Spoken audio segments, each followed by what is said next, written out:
Your Grace, my lord. I trust your journey was not overly onerous.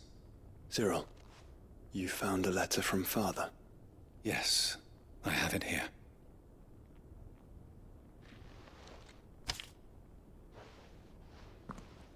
If you would do us the honor, my lord.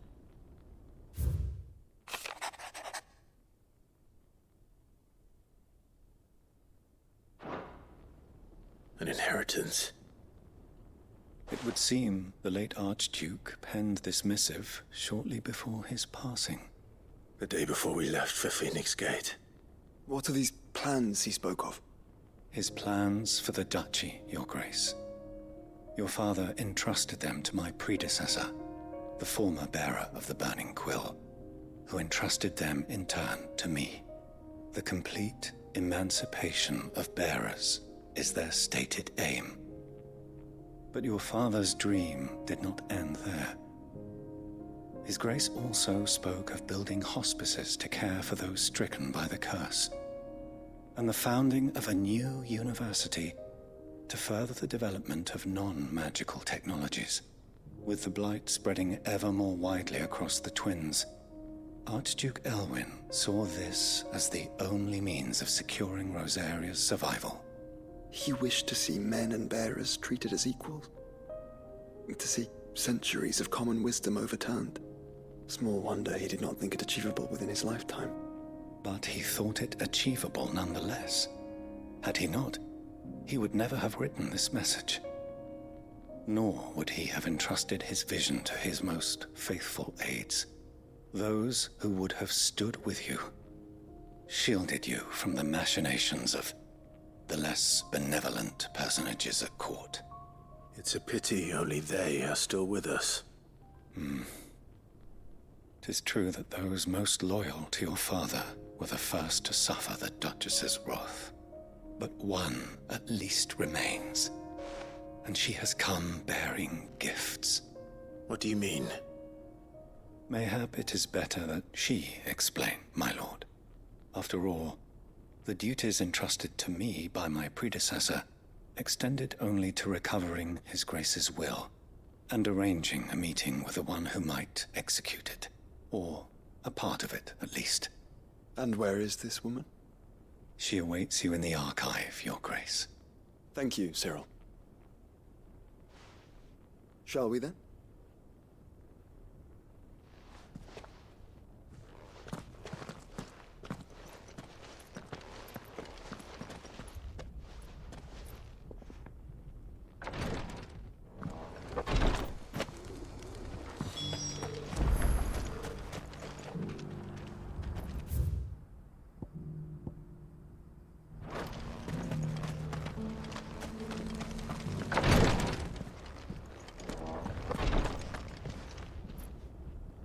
Lord Marquis, if you have a moment. What is it, Cyril? One of our brethren lately journeyed across the strait in order to pursue a new avenue of inquiry in our ongoing investigation. He sent an owl some while ago, but we have heard naught from him since. Was he surveying another fallen ruin? No. The object of his study was a savior cult that has arisen in Ash in recent years. We believe it may have some connection to the Circle of Malleus, an ancient religion that worshipped Ultima as its god. By gaining an understanding of this new faith, we hoped to learn more of the Circle's original beliefs. And so you sent one of your brothers to Ash? A continent teeming with orcs and Akashic? Fully cognizant of the risks, yes.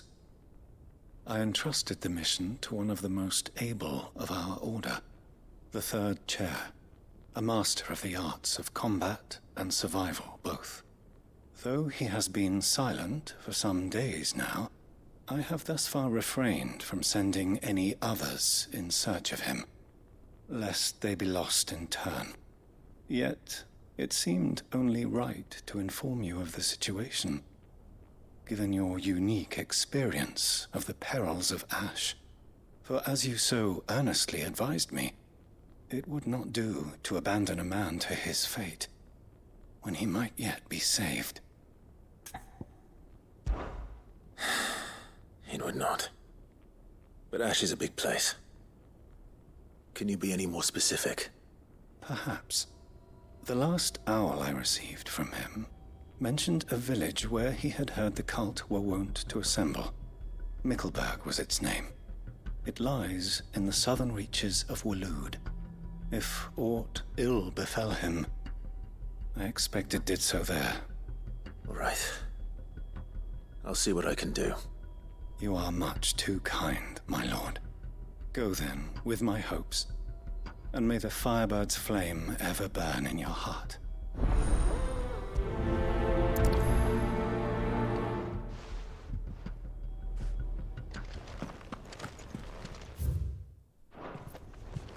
If this new faith really is an offshoot of the Circle of Malleus, then... Let's concentrate on finding the third chair first, shall we? Welcome, welcome.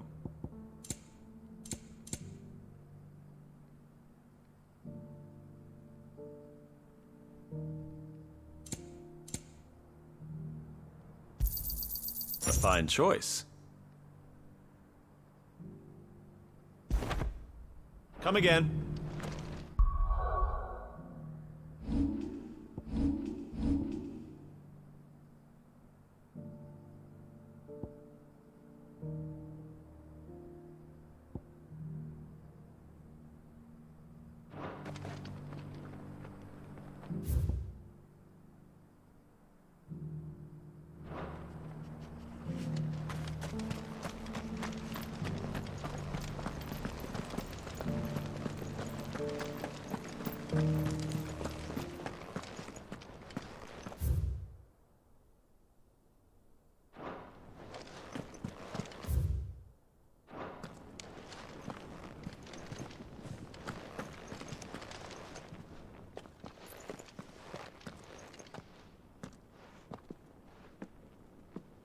My lord, your grace. I hardly recognize you. I am Goditha, retainer of House Rosfield, loyal servant to the Phoenix and his shields. Your father, the Archduke Elwyn, entrusted me with the delivery of a gift. I only hope you can forgive my tardiness in bringing it to you. Lift up your head, Lady Goditha. You have our gratitude for your service to our house and to our father. I merely did my duty, as any proud Rosarian would. My lady, perhaps you could explain a little more? What exactly is the gift you bring? As I'm sure you know, it has long been the custom for the children of House Rosfield to be presented with certain keepsakes upon their coming of age. Indeed it has. Our father often spoke of the day when our turn would come. And had he lived to see it, he would have presented you with the treasures I bear. Matching armbands for you both. Alas, he did not live. Indeed, he was taken from us even before they could be completed. He had intended to claim the Heartstone with which each armband was to be finished himself, but it was not to be. And his gifts remain incomplete. I see. It saddens me to bring them before you, as they are. It was your father's wish that you be presented with the finished articles, not these, works in progress. But with his grace long since gone, and the stone left unclaimed, I had little choice. You are grown men now, and his house is yours. And while I would not presume to insist upon your claiming the Heartstone in his stead, I know that nothing would have pleased him more than for you to do so. Thank you, Lady Goditha. What say you, Clive? What else? Of course, my lady. May our father's will be done. Oh, I am much obliged. Do you know where we might find this Heartstone, my lady? I do. Though it may be a matter of a good deal more than simply happening upon it. It is found in the bellies of elder griffins, you see. We do at least know where to find one. A certain specimen has made its nest in Titan's wake, not far from here. A certain specimen. You are most perceptive, Your Grace. In answer to your unspoken question, yes. In fact, this is the very same beast your father meant to slay. I have been tracking its movements since you were but a boy. Were you to slay it in his stead, as men of House Rosfield, it would surely make your father proud. What say you, Joshua? What else?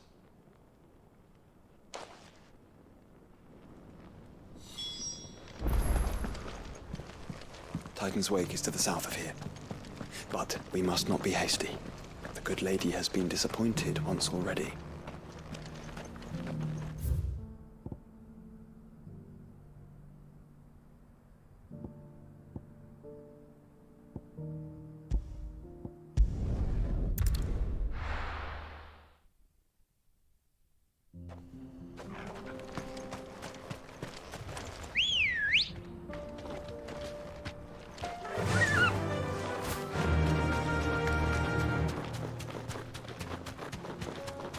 Eyes peeled, Joshua.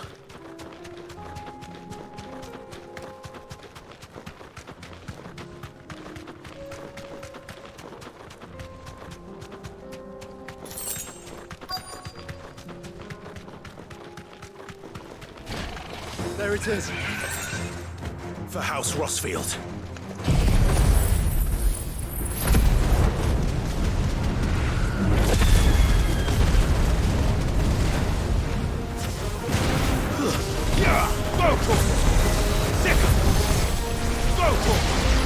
This one.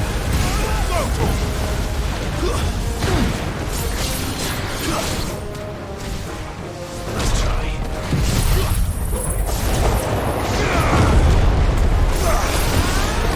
Get him. Sick.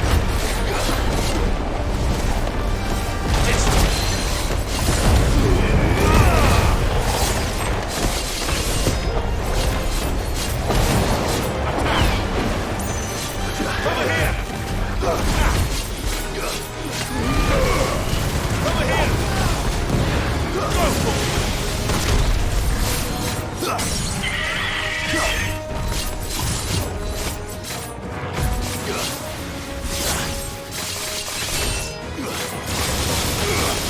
Get him!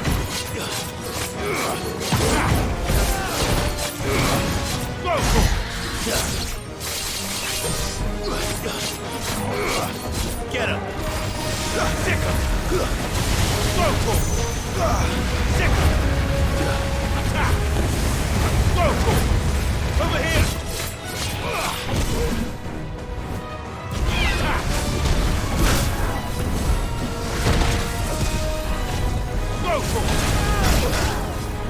Get him! Over here!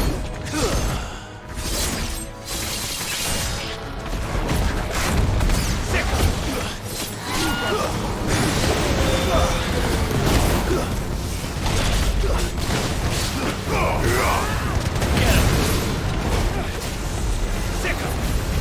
Get him! This one!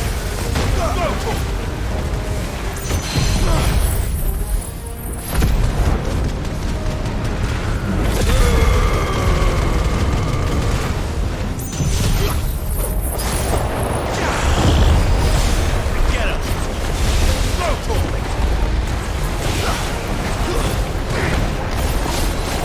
Over here!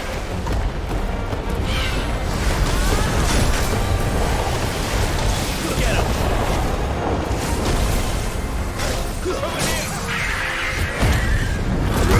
him!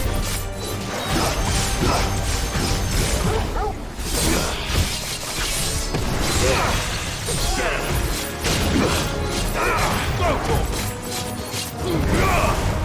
Get him! This one! Over here! Over here! Attack! Get him!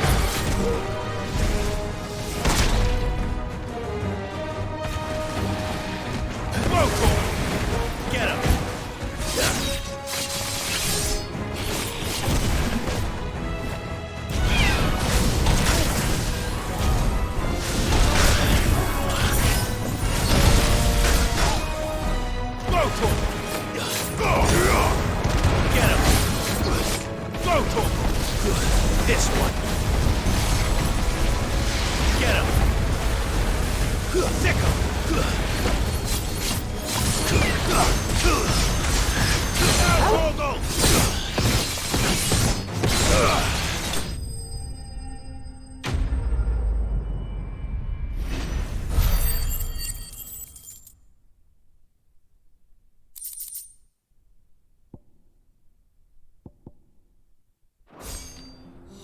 Is this the Heartstone?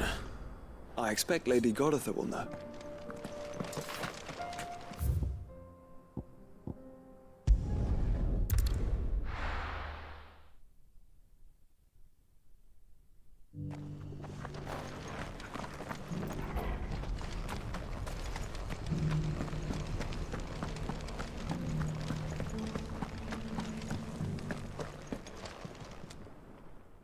Thank the Founder you were safe.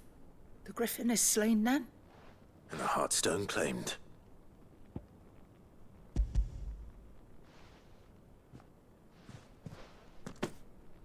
Yes. This radiant luster, like frozen flame. It is just as your father described it. Thank you, my lord. Your Grace. Your father would be so proud. Lady Goditha, the lapidary is ready. Thank you, Cyril. I will be with him shortly. If you would excuse me, I shall have the stone cut and set forthwith.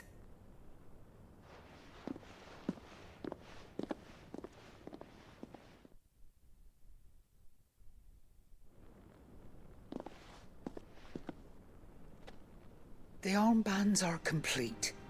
Pray, take them. They are yours, after all. Heartstone is harder and more enduring than garnet, or even ruby. It symbolizes unwavering will and devotion. And the graven vines encircling the stone represent the unbreakable bonds between you. It's a message. Father knew we had enemies both inside and outside the duchy. Enemies who would thwart his vision. Only with unwavering devotion would it ever be realized. And only if we stood together, as Phoenix and Shield, as brothers in arms, only then might those enemies be overcome. Indeed. His Grace knew the enormity of the task he would entrust to you, his heirs. But this was more than just a message. It was a promise. That he would always be with you. Thank you, Lady Goditha, for remaining the steadfast custodian of our father's will. Forgive me, my lady, but there is something I don't quite understand. The Undying told me that after Father died, Mother claimed all of the ducal treasures for her own. Even if the armbands were incomplete, she would surely not have overlooked them. So, how were you able to keep them from her? Because I was the keeper of the vault. Though I was but a lowly servant, your father spoke to me of his intentions for the bands, of the deep love he had for both of you, and his hopes for your future. In the days before the disaster at Phoenix Gate, I discovered that the Duchess had ordered her jewelry be sent away from the castle. It was then that I knew she meant to betray us. I tried to warn your father, but it was too late. When word of the fire reached Rosalith, I knew my time was short. So I took up the armbands and I fled into the night. And thank the Founder you did. Yet my duty to your father was incomplete. Not knowing what else to do, I followed the Griffin, thinking I might claim the Heartstone on its passing. And so my pursuit continued, until Lord Cyril appeared before me. He informed me that His Grace's will had been recovered, and that his sons were alive and well. Lady Goditha, on behalf of my father and all the people of Rosaria, I thank you for your loyal service. As do I. Thank you, my lord. Your Grace, for coming back to us, for giving my service meaning.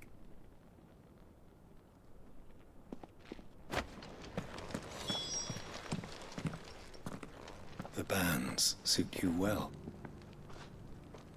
It must be gratifying to finally receive the inheritance that was denied you for so long. It is. And we thank you for the part you played, Cyril. If you would permit me to play my part a little longer, might I suggest that you make your way to your father's memorial atop Hawk's Cry Cliff? Let him see that you have received his blessing, and that his vision lives on in you. I suppose it would be churlish not to. What do you say, Clive? Shall we pay Father a visit? I think we should. I was hoping to be able to offer him my thanks before we left for Origin. Your father's helm is enshrined there. It has been since the day we recovered it from Phoenix Gate. I prithee claim it, for it too is a part of your inheritance, and I do not doubt that your father would prefer it in your hands than perched upon some lonely rock. Thank you, Cyril.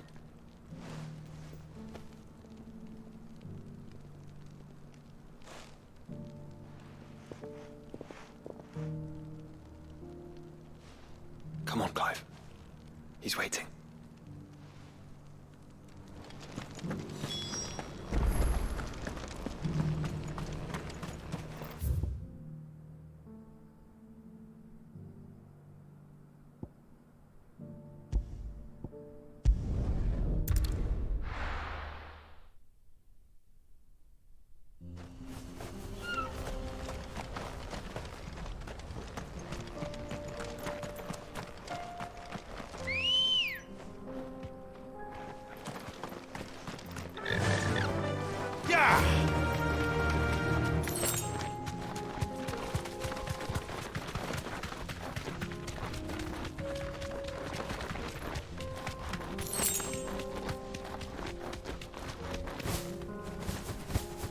Here we are again.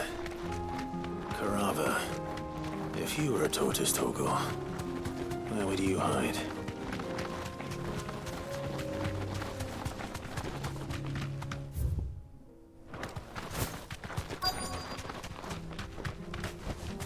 Thanks, Gal.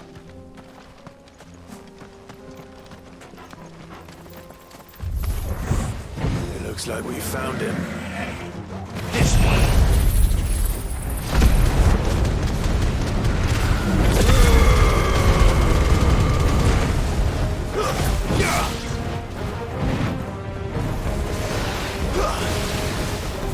Go, Tor.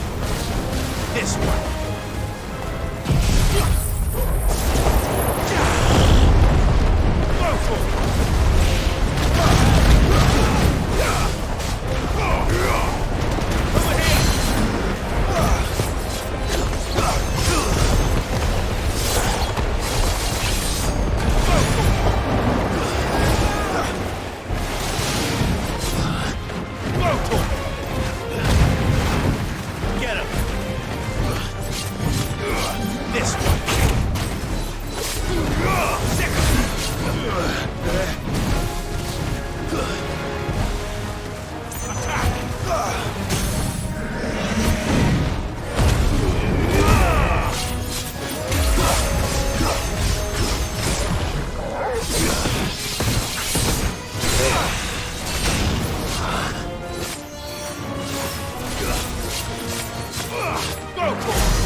This one.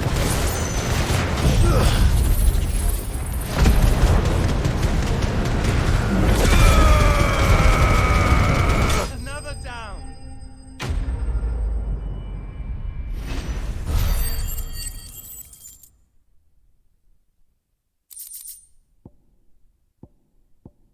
I better get these materials to Mid so she can finish her prototype.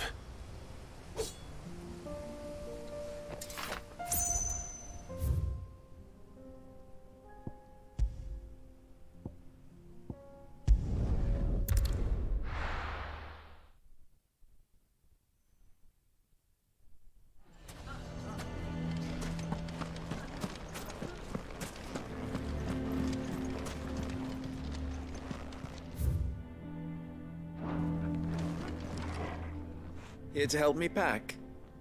Thanks, but I'll be traveling light. I'm almost finished already, in fact. You're really going to go through with this, then? I am.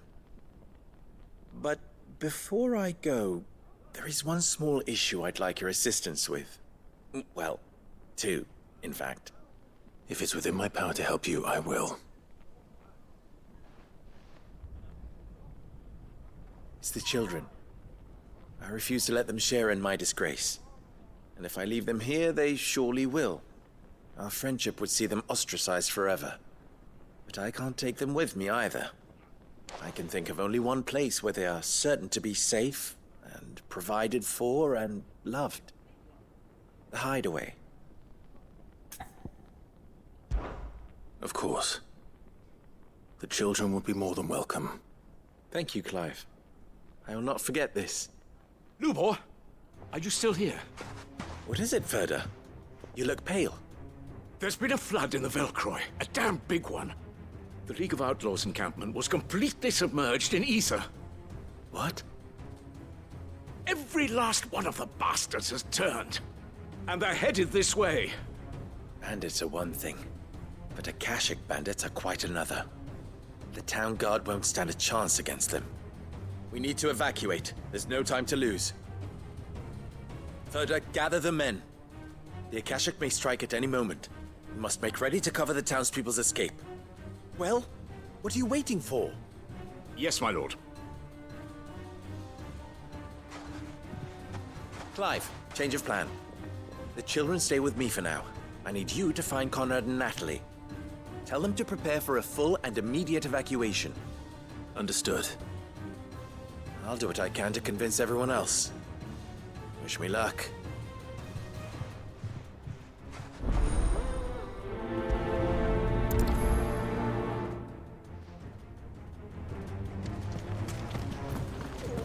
You have to listen to me. They're coming. Why do they always have to make such a...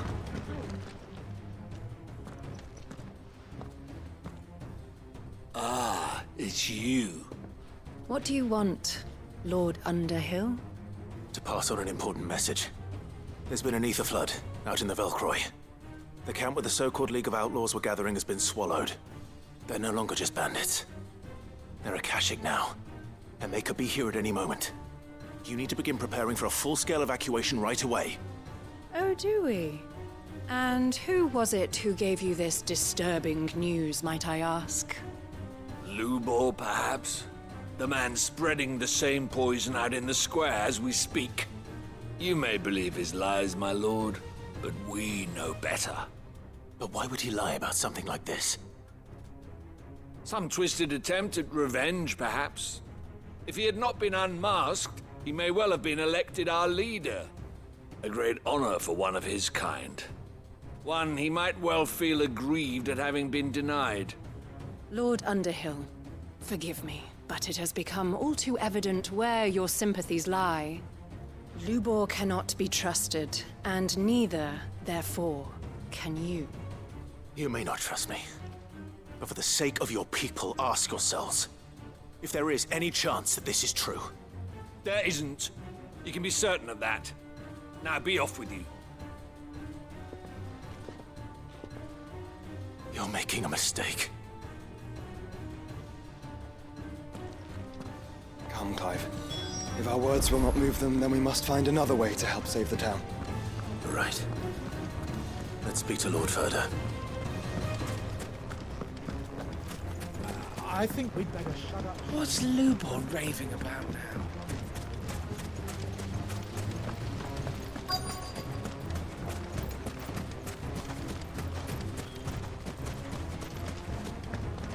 Are you looking for something in particular?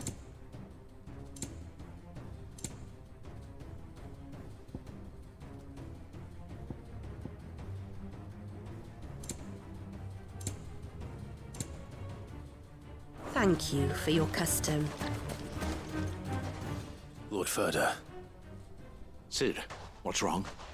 I went to warn Conrad and Natalie about the Akashic, but they wouldn't listen. They've convinced themselves that nothing Lubor says can be trusted. The bloody fools.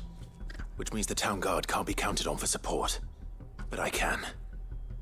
If there's anything I can do to help you defend Dalamil, you only have to ask.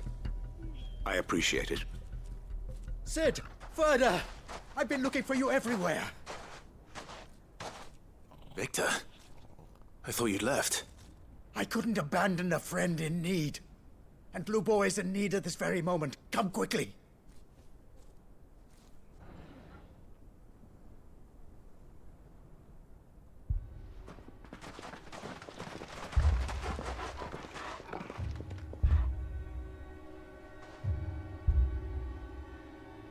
You have to believe me! The Akashic are coming! They don't eat, they don't sleep, they don't tire, and they don't care who they kill. They're unlike anything that's come before. There will be no parley, no mercy granted! We may have saved the town once, but this is different. I do not ask that you forgive me, but please believe me. If you do not run, you will die. You will all fucking die!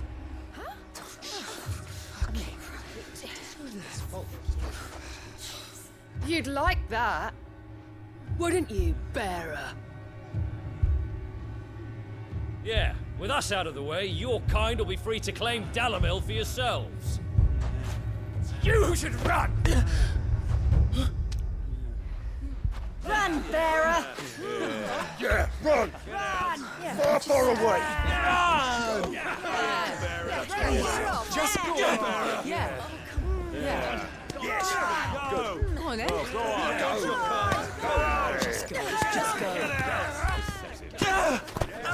Lubor. Wait, someone's coming. Stop! You're hurting him!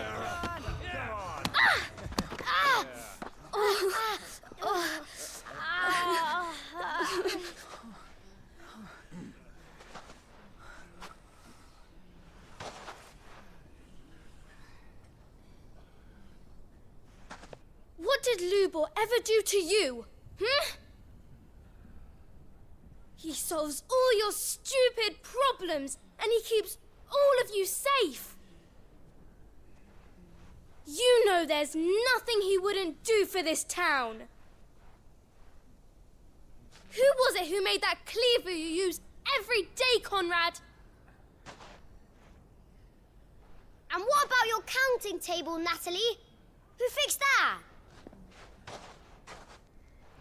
Whose men make sure the streets are clean so all your boots don't get dirty?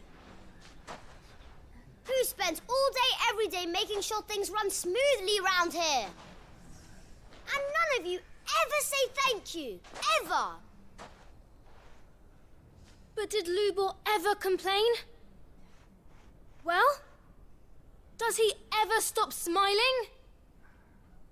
He keeps this whole place going. And you act like it doesn't even exist.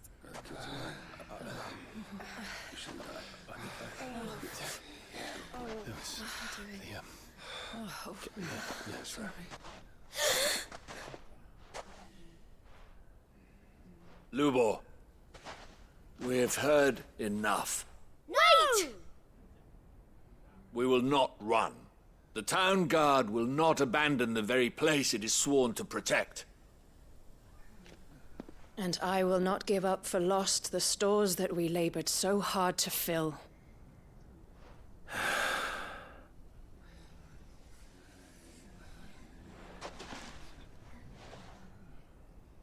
So tell us, how do you propose we deal with these Akashic of yours?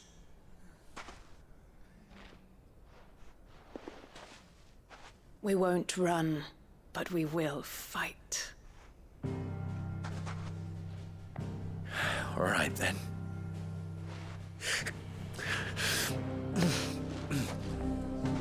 Fine.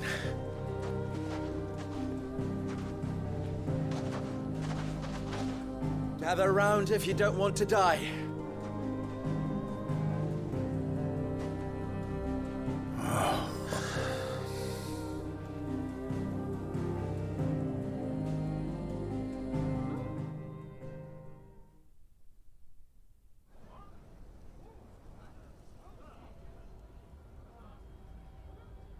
Allow me to explain the situation. The Ether Flood occurred near the village of Cheratina, deep in the Velcroy. The place had been abandoned for years, until the League of Outlaws decided to make it their base of operations. Now they're all turned, and if the Scouts' reports are correct, heading in this direction. They are mindless monsters, driven only by hate and rage, and they are utterly unpredictable.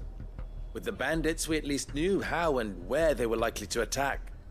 When these creatures come, Dalamil will have the bitterest fight it has ever faced on its hands. The town guard will muster at the north gate.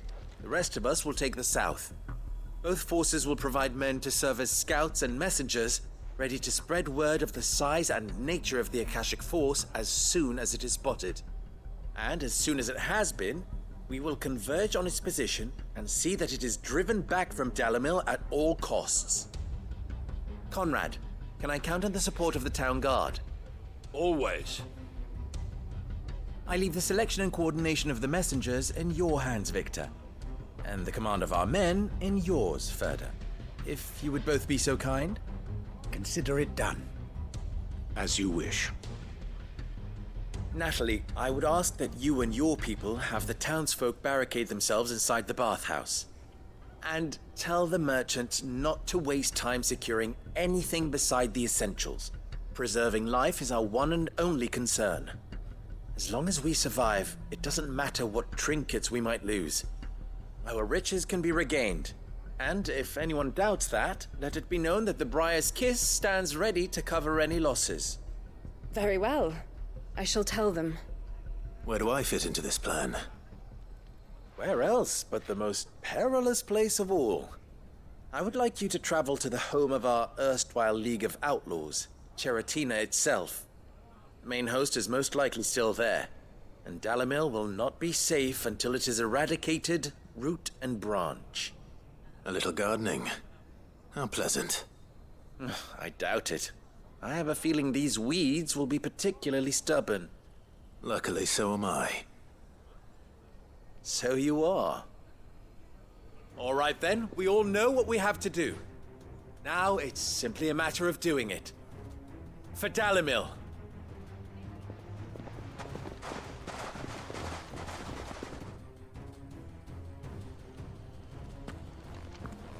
Looks like everyone's ready. I'd better not keep them waiting.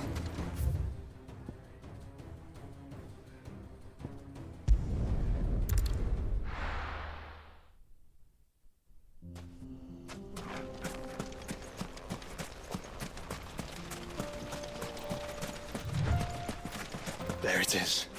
The flood. But what's waiting for us inside?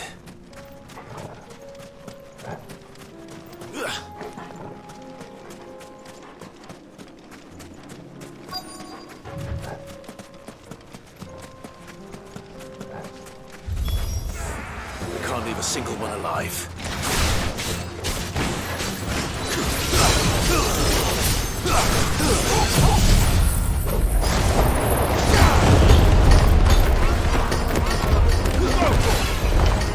Get him! Over here!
The League is disbanded.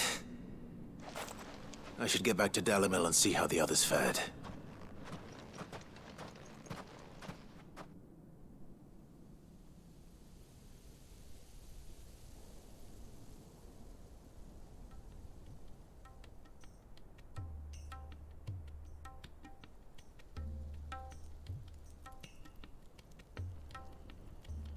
All the Akashic we were able to find have been dealt with.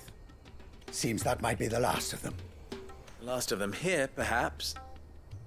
Lubor, Sir Clive has returned.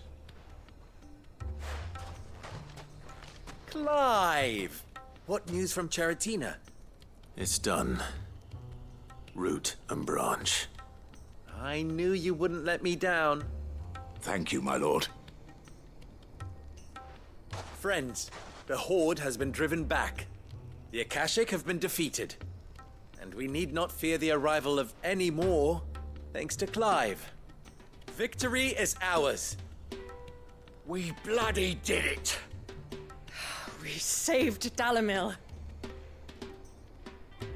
Lubor, allow me to apologize. After all you have done for this town, we should never have doubted you. But we did. And for that we are truly sorry. We only hope that you can forgive us. We need you, Lubor. Dalimil needs you. So, if you would still like to be considered for the position of mayor, you have our backing. You do remember that I'm a bearer, don't you? We do. But that is not a stain on your character. It is a stain on ours. We thought only of what we perceived bearers to be, not what you truly are. The man who saved Dalimil twice over. I see. But I will only accept your proposal on 2 conditions. Name them. Firstly, that you will both do everything in your power to rally your people to my cause. If the Town Guard and the Merchants League do not accept my leadership, it will be doomed from the start. Unity is the key to defending Dalimil, and I do not doubt that we shall need to call on our combined strength again. When that time comes, I will expect us all to pull together, just as we did today. Of course. You have our word. And secondly, you will accept that if I am to lead you, the mistreatment of bearers must end here in Dalimil. Any bearer within our walls shall be afforded the same rights as any other citizen. They will not be judged by what they are, but who they are. As we failed to do, and came so close to losing everything. We agree to your conditions. And we have only one in return. That you continue to work for the good of Dalimil, as you always have. Condition accepted. Well then, it seems my mayorship is all but confirmed. Do I get some sort of special hat?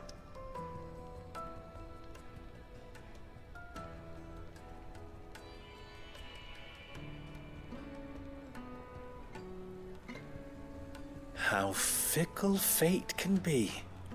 Not so long ago, I had resigned myself to leaving Dalimil in disgrace. And now, I find myself her leader. Here. For everything.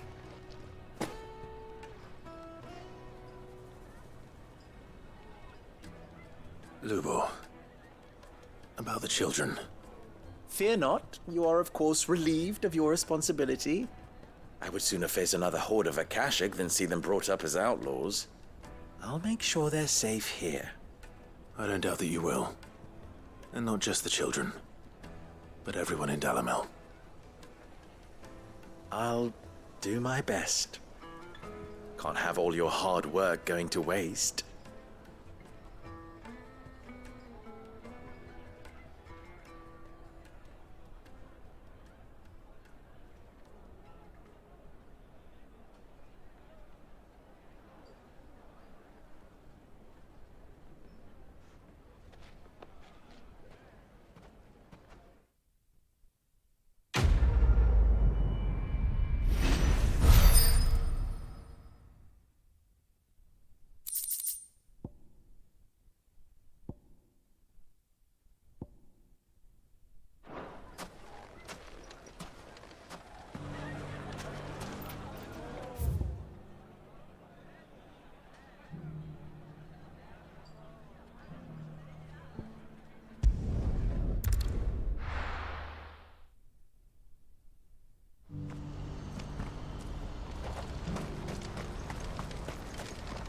What are you looking for?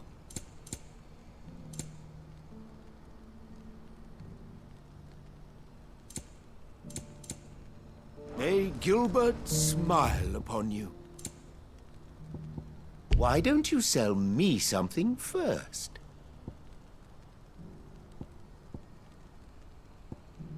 May Gilbert smile.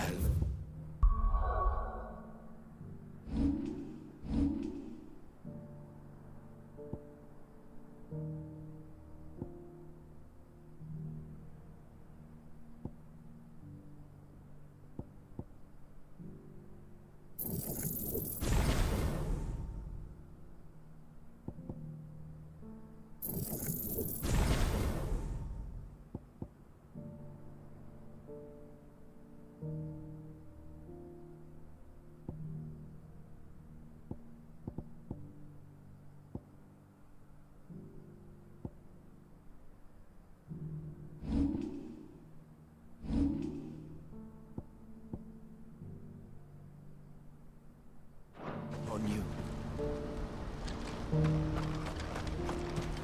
Do you see that too?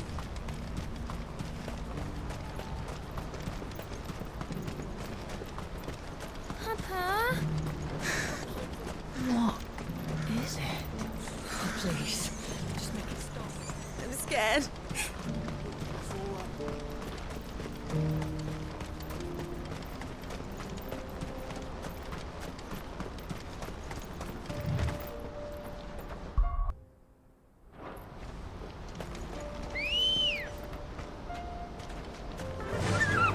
Faster!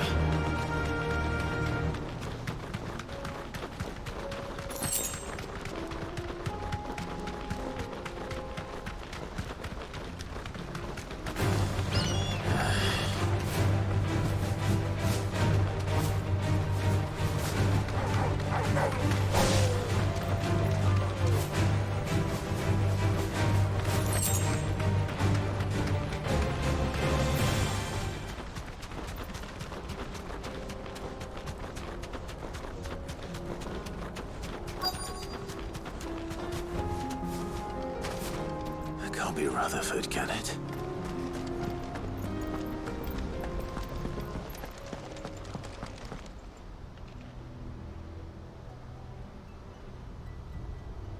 Turncoats and cowards, the lot of you! If it's a fight you want, it's a fight you shall have! Allow me.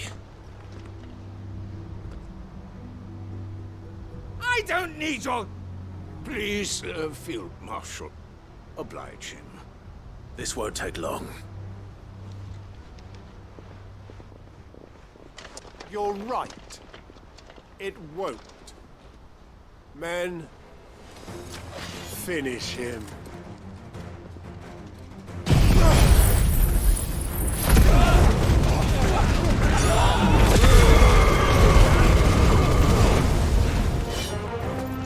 This one!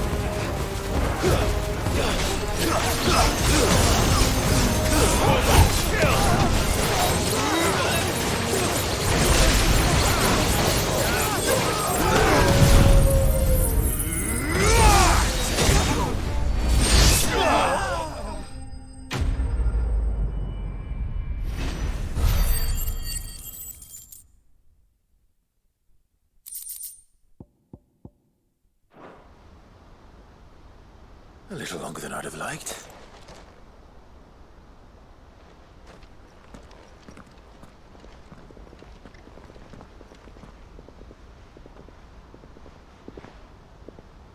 Field Marshal Havel, I presume. Are either of you injured? No, my lord. You arrived just as our escort turned on us. Fucking traitors. I'd heard reports of soldiers in the outlying regions abandoning the oaths they swore. But I hadn't thought the corruption had reached so close to the heart of the Republic. It's a fucking disgrace. Your interfering old bastard of an uncle tried to warn me, of course. My lord Marquis. Or is Sid the Outlaw more to your liking? Call me what you want. It doesn't change who I am, or the urgency of the message I bring. My uncle has a plan to right the realm, and he needs your help to see it through. Before I agree to anything, I'd have you answer one question. What do you stand to gain from all this? I won't deny that I might benefit from further chaos. But I seek a new beginning for all of us. And while the choices I've made may not always have been the right ones, I know I made them for the right reasons. For so long, so many of us have been told how we could live, how we could die, when it should have been our decision all along. Now we have a chance to put things right. But in order to take it, we must stand together. Even if it be beside those with whom we don't see eye to eye.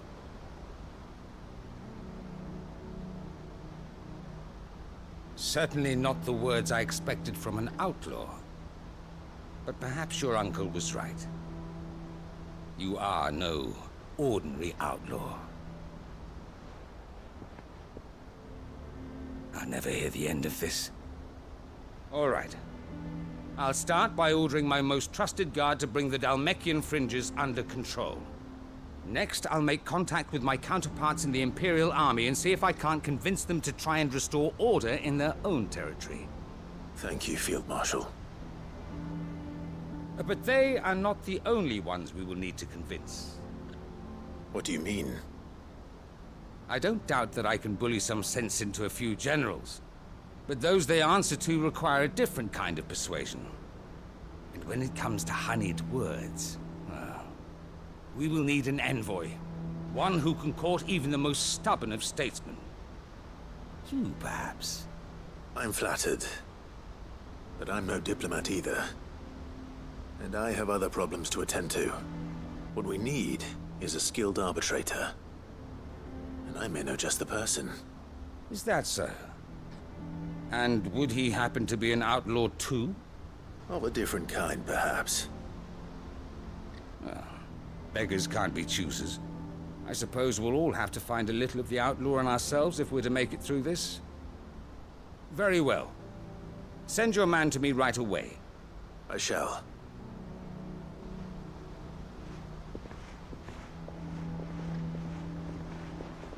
My Lord Marquis, your Lord Uncle bade me escort the Field Marshal to his manor in Port Isolde. And I will see that my associate joins you there. Very good, my lord.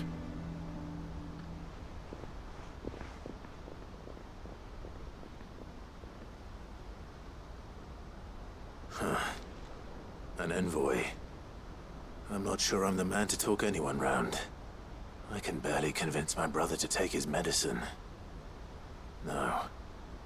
This is a job for someone with experience. Someone like Quentin.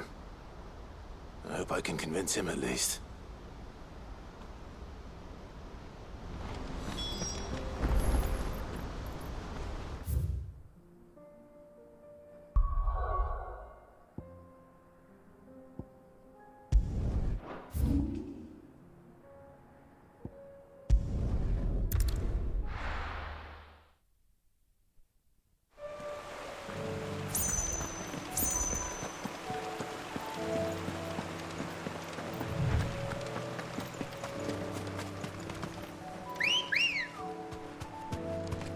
Come on.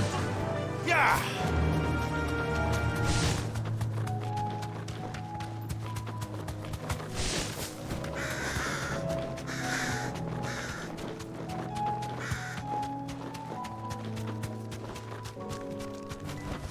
That'll do, girl.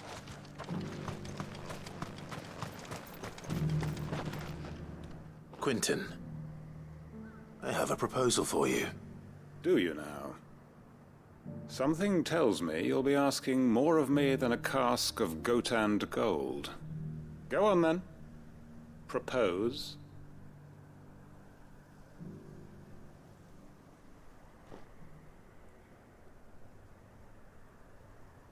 You'd have me convince the chiefs and chamberlains of the realm that they should simply swallow their pride and do the one thing that has proved impossible for thousands of years. Was there anything else? Perhaps I can fetch you a meat pie as well.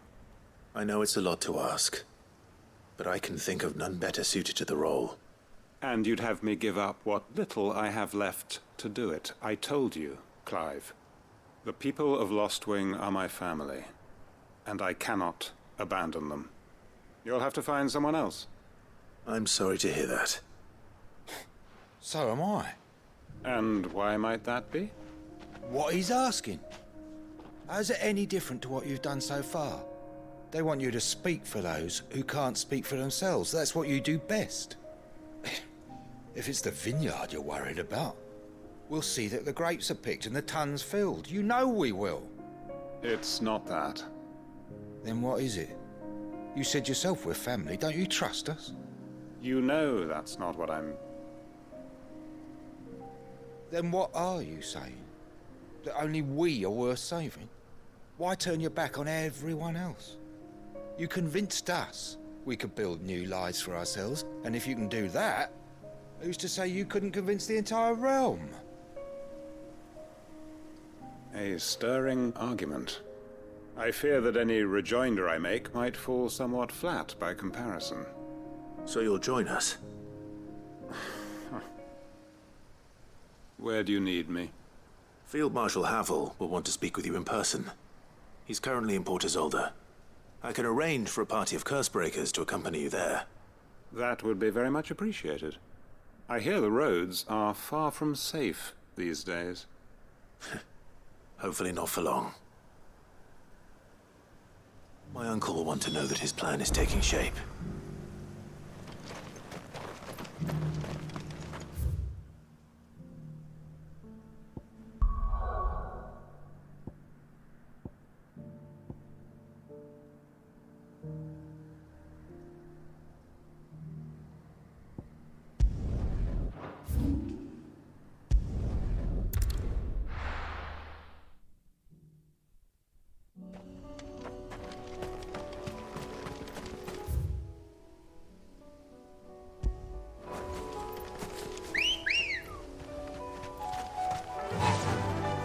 Unwavering will and an unbreakable bond.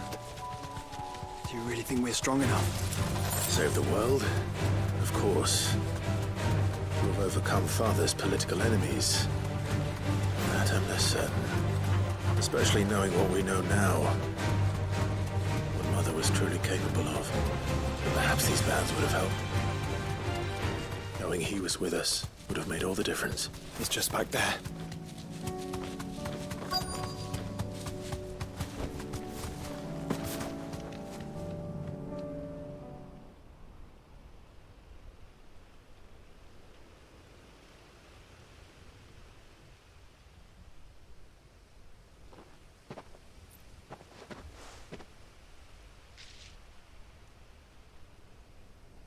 Father always fought for what he believed was right. It wasn't until that night at Phoenix Gate that I realized I had never fought for anything. I always had someone else to do the fighting for me.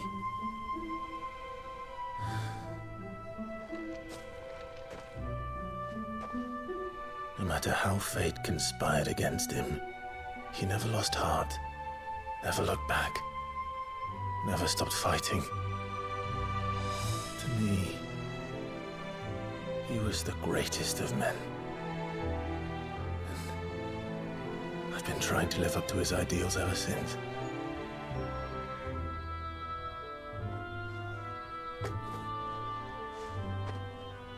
We all have, Clive. We all have. And we'll keep trying. Because that's what he would have wanted. What he would have done himself. Even if it meant standing against the very gods in the heavens. I shall be borrowing this, Father, if I may. That you might watch over us as we follow in your footsteps.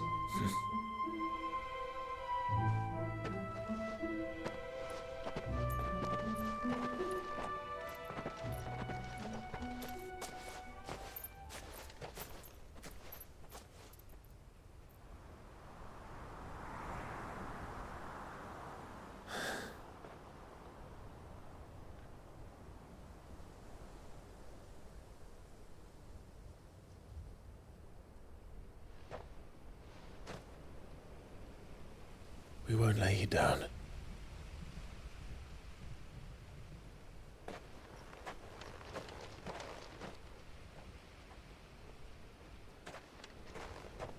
Onward then. Onward. To the end. And to a new beginning.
Good girl.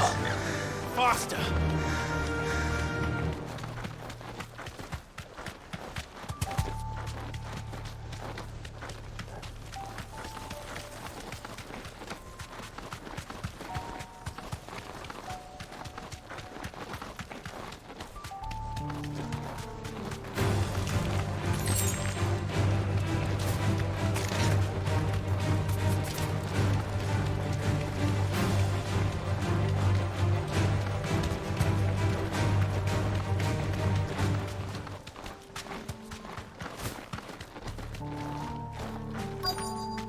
This be Mickelberg.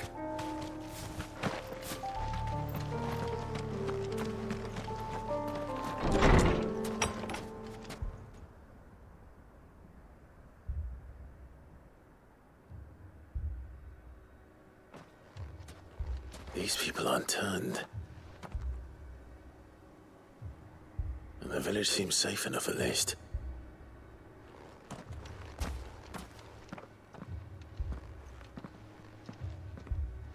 What is going on here? Ah. Did you, too, heed the call? Heed the call? No, I came here looking for someone. To be honest, I wasn't sure I'd find him here. Let alone all of you. Is that so? What are you doing here? Is this where you live? It is my home. The others, they heeded the call. You keep saying that. What do you mean? They came here to perform the rite, just as King Barnabas instructed. This village is their altar, where they shall cast their shawls upon the gentle waters and give themselves to the Lord. Give themselves? Oh, Lord, cleanse us of our sins. Let us be reborn in your loving arms. Free us from the torment of this mortal realm. They want to be saved. Forgive me, but did another foreigner like me come here? He was probably wearing a cowl. You mean the traveler from Stone? Yes. He's staying at my house, toward the rear of the village. Thank you. If you don't mind, I'll go and greet him. They seek the same salvation Barnabas did. At least the third chair still lives. Let's go and find him.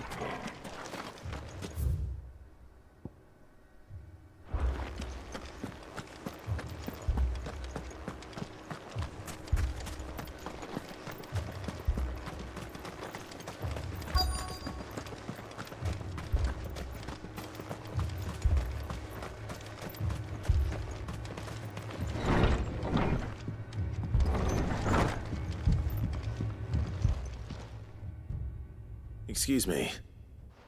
Are you with the Undying? I am. And so it would appear, are you? Lord Rosfield, if I am not mistaken. That's right. And you must be the third chair. I am. Cyril was worried for your safety. He sent me to find you. Then I must apologize. I did not mean to trouble the bearer of the burning quill. Much less you, my Lord Marquis. He said that you had failed to report.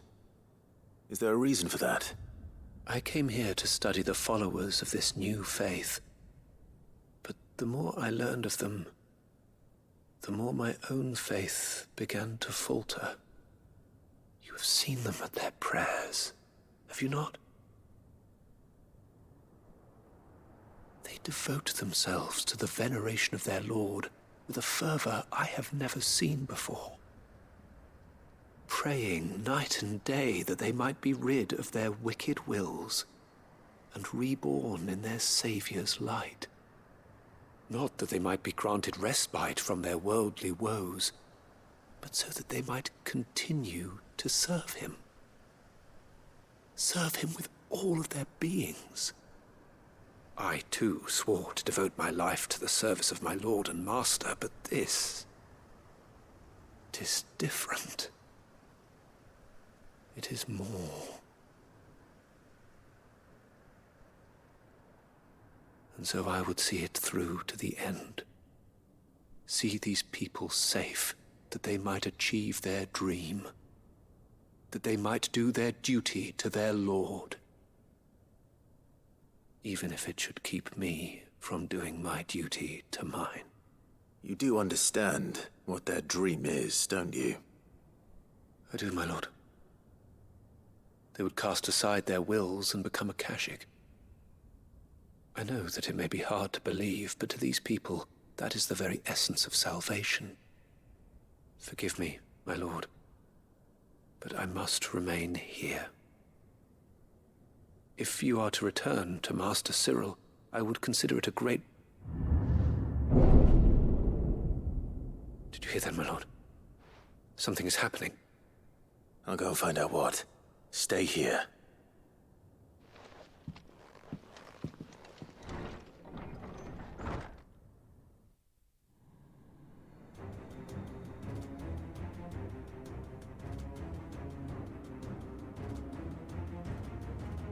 An ether flood. Oh no. There must be something I can do.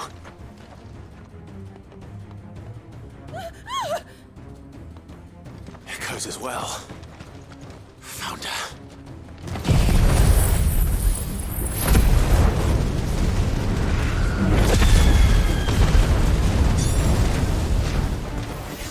Ready, brother? Ready. Get him! Over here!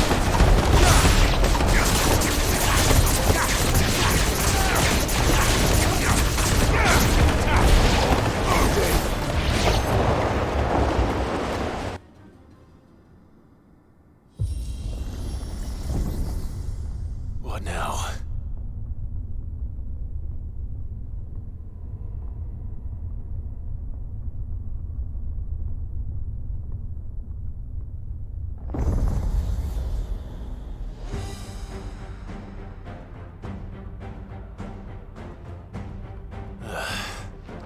We meet again. I've killed your kind before.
Don't you die. Come on, speak to me. I had to save them, that they might have a chance to find true salvation. By devoting themselves to the service of their Lord. Just as I did when the Undying plucked me from the gutter and gave me a cause to believe in. A duty to serve was everything to me, and I would not deny them that fulfillment, even if they must become a Kashik in order to achieve it. Forgive me, my Lord Marquis. I did not mean to trouble you with this. My findings. Could you deliver them to Master Cyril for me? Of course. Your duty will be done.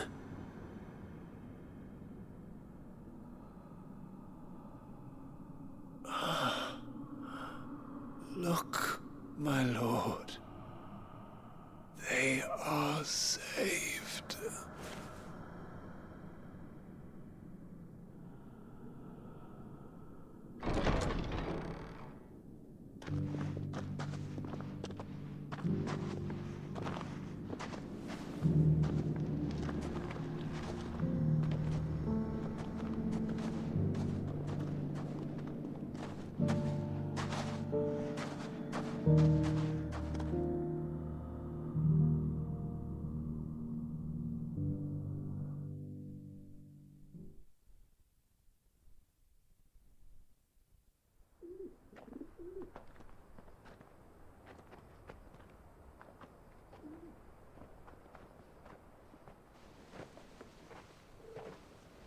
They are saved.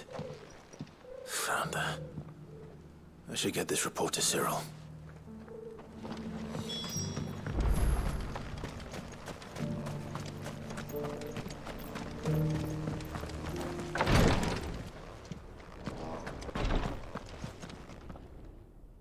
My Lord Marquis, welcome back. I am glad to see you hale and whole. I met with your third chair, Cyril. He bade me deliver his findings to you.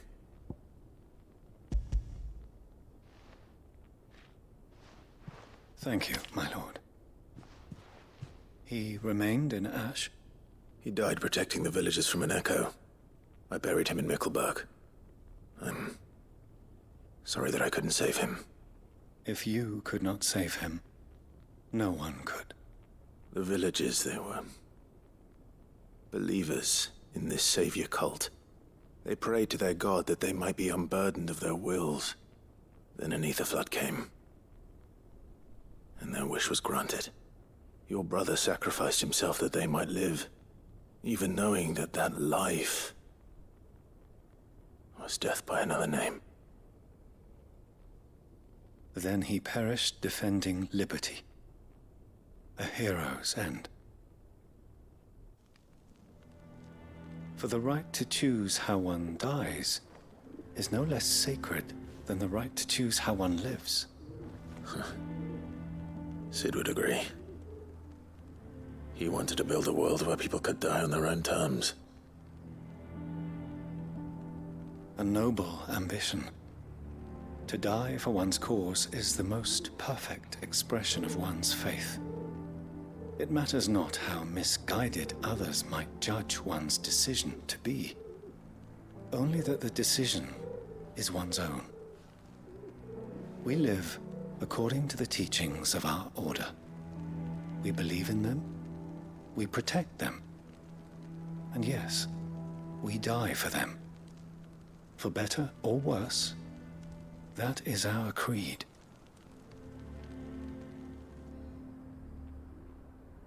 But he didn't die for your creed. He died to save them, and you still believe that what he did was right? I believe that he believed it was. We of the Undying are not slaves, but willing servants. And this was his will, the ultimate expression of it. All right. I'd like to know this man's name, Cyril. To know the names of all the Undying who've fallen in the line of duty. They died serving my house. It's only right that I remember them. That is my duty. Of course. I shall fetch the Book of Martyrs at once. My lord, it has been, and shall ever be, the greatest honor of my life to serve House Rosfield. Though our duties may differ, yours is no less important. I pray with all my heart for your success.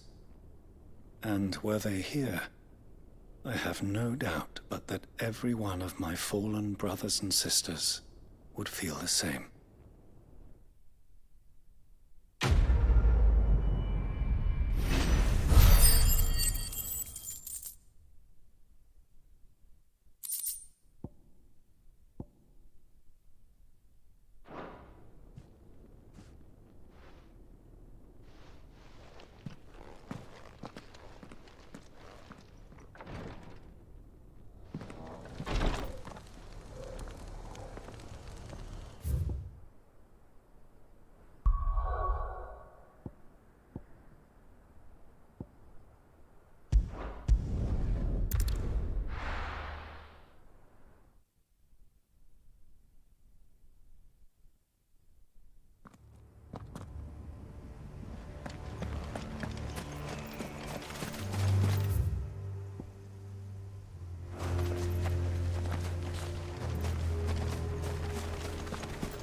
Doris is waiting for me near Balmung Dark.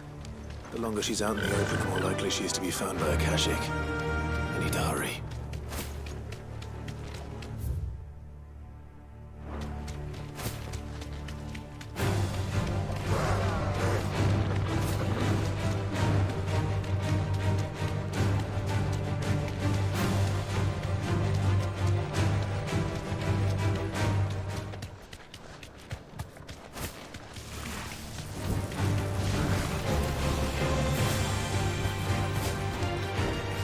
Safe.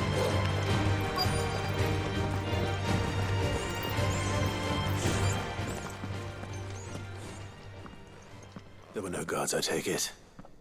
None manning the gates, no. It's a different story inside, though. The corridors are crawling with Akashic. Most likely guards left behind when the wardens ran. If Chadwick was being held here, I worry that he may already be. Don't give up hope just yet, but let's move quickly. Let me check the ground floor. The ether stick is there. Then I'll search the upper level. Good luck, Sid. Stay safe.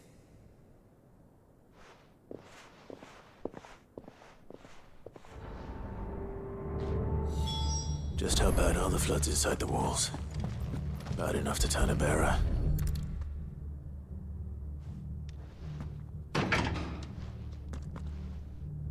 Locked up tight.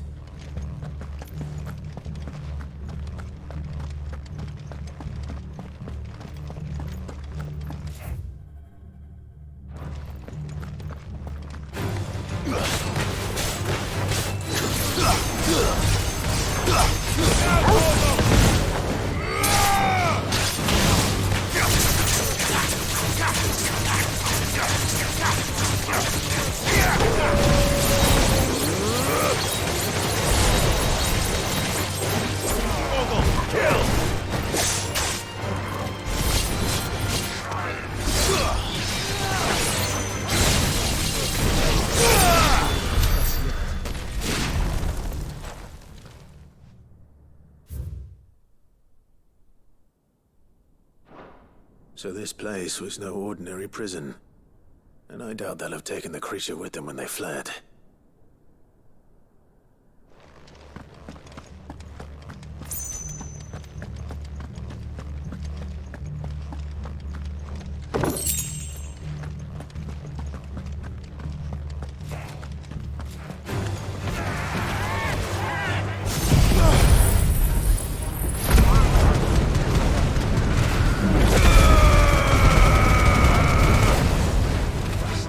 this one!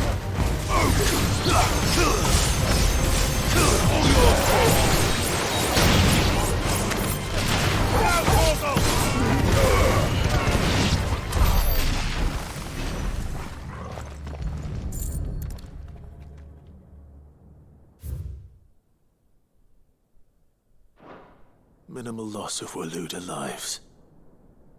And what happens when they run out of bearers? Even the Imperials take better care of their branded than that.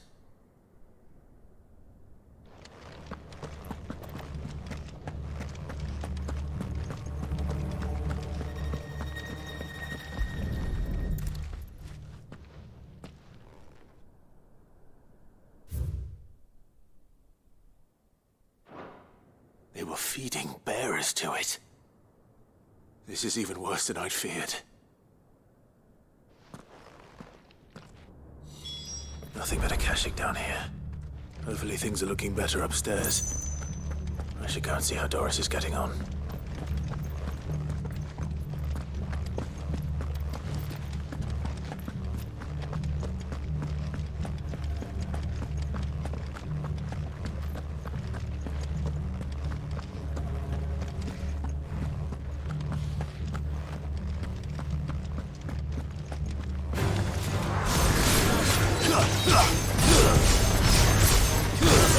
Kill!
This one.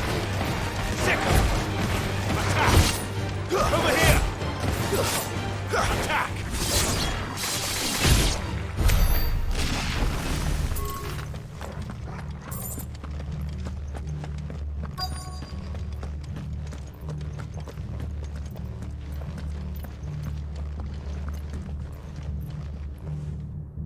No lock downstairs. But I did find out that this place was more than just a prison. Something far more sinister was happening here. I know. I've been reading some of these documents and... it can't be true, can it? Bearers die every day in service of their masters, but this is so much worse. Pitting bearers against a wild beast armed with nothing but their wits? And all in order to bring about more death. And not just those who could fight, but the elderly, children even. And those who wouldn't or couldn't were disposed of. Whatever that means. I'm afraid it means they were fed to the monstrosity they kept here. Then we're too late. And I was a fool to bring you here. Don't say that. Did you find anything else? A key. But it doesn't fit any of the locks on this floor. Perhaps it will fit one of the doors downstairs. There's a corridor I haven't searched yet. Finish up here, then come and find me when you're ready. All right. I'll be there in a moment.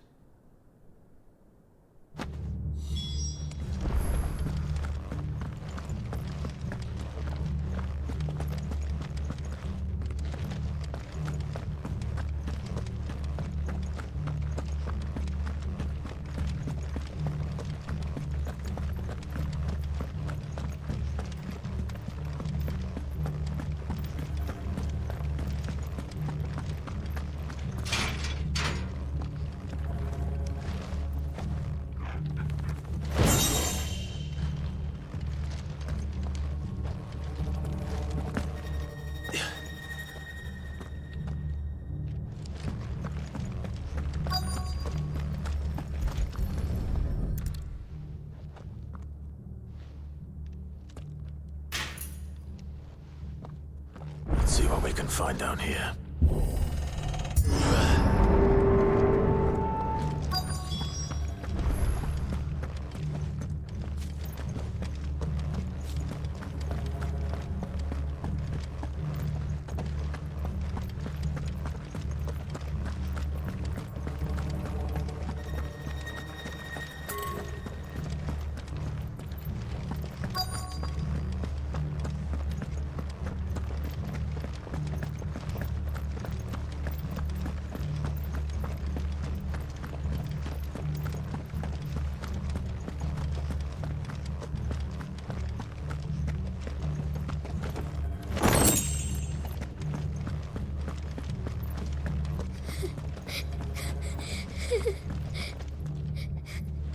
A survivor. And she sounds close.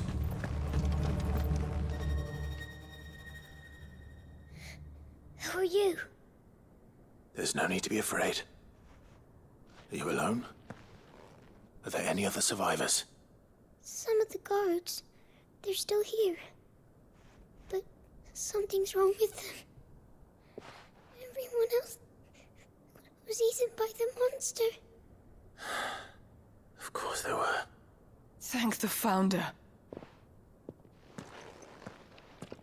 It was worth our coming. But I'd rather we didn't linger. Are you ready? Ready when you are. You poor thing. He must have been terrified. Did Chadwick send you? What? He fought the monster. Distracted it so I could run away. He must have sent you. He promised to free the others too. Where is he? He opened your cell, didn't he? He wouldn't be here otherwise. Chadwick.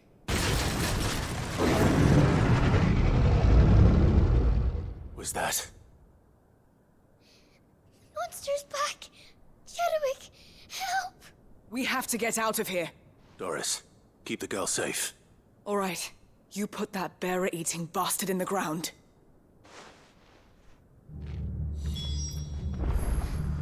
We have to run. You're safe now. It's out there waiting for me. I can't let it live. Not if it's got a taste for bearers.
Finally.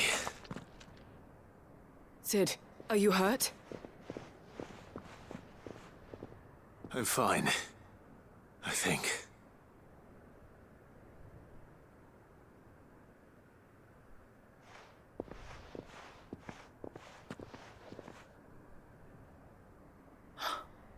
Oh, no. What is it? A diary. I gave it to Chadwick before we went our separate ways. He was here. Do you think that creature? I'm sure he fought bravely to the last. The girl is safe thanks to him. Chadwick. You fool. Come on. We have to get her back to the hideaway. We don't want his sacrifice to have been in vain. No. Of course not. I'll see that she's looked after from now on. It's the least I can do.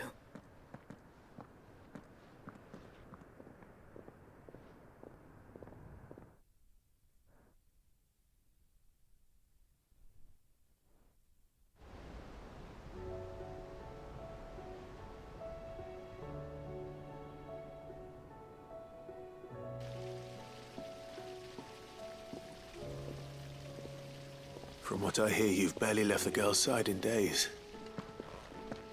I hope she's recovering from her ordeal. She is. Slowly but surely. She's far tougher than she looks. I thank the flames we found her. If we hadn't... I know. But we did. I'm sorry we weren't able to save Chadwick. There's no need to apologize. Without your help, I would never have found out what happened to him. How he fought to the bitter end to save her. To save Haida Marie. That's the man I remember.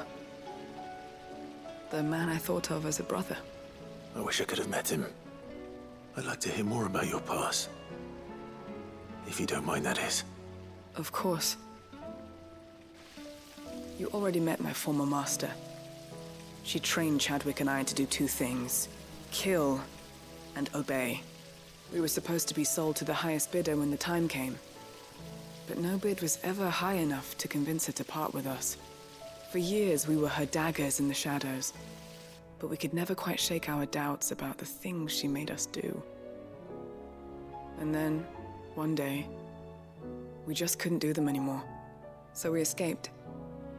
But staying together was out of the question. They would have found us too easily. After so many years of training, the pull to serve was always strong. It scared me to think he might have taken another master, become a dagger in someone else's hand. But even in captivity, the battles he fought were his own. And he died not as someone's tool, but as a hero. Haida Marie is proof of that. Bearers can cast off their shackles. And the Cursebreakers will show them how. I'll fight until my dying breath to see it done. For Chadwick, and for all of us. Thank you, Doris. We'll be counting on you.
Help you today, Clive?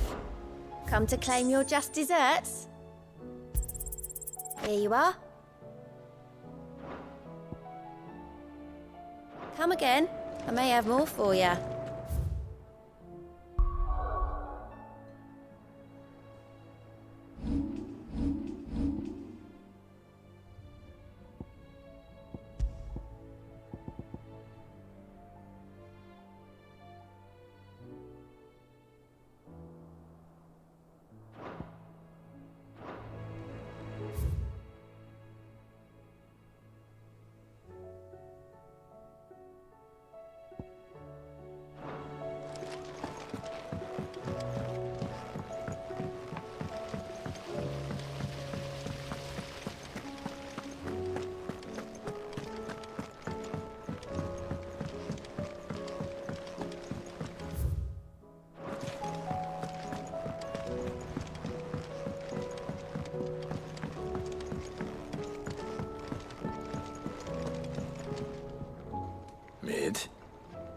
Tell me this is all you need.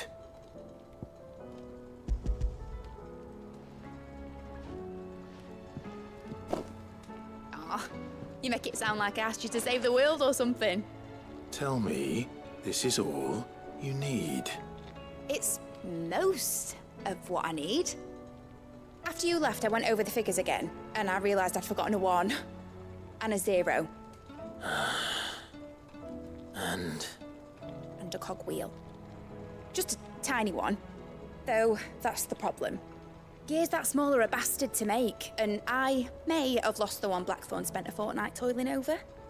wait. The children. When they took apart your scales, there was a tiny brass gear.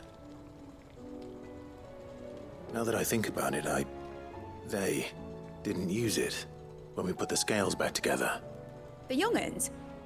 But why would they... You know what? I don't want to know. I'll keep working on the model. You go and find that cog.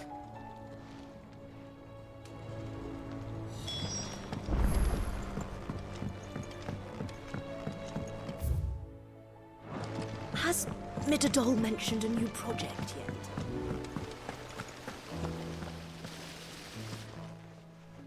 Sid! Is Mid still hiding from us? She wasn't hiding. She's fine. She's just busy working on her next project. A new invention? What is it? What is it? Is it an airship? I bet it's an airship! Do you think she'll let us help? That just so happens to be why I'm here. She needs something special, something only you three can provide. A brass gear. A tiny one. One that might fit on, say, a set of scales? Oh, the one you forgot! We remember! We saved it, just in case. It's in the bag of bits. Since your lesson, we've been disassembling, then reassembling everything we can find. All the pieces that are left over, we keep under our beds, just in case. That's good to know. Look! I found it!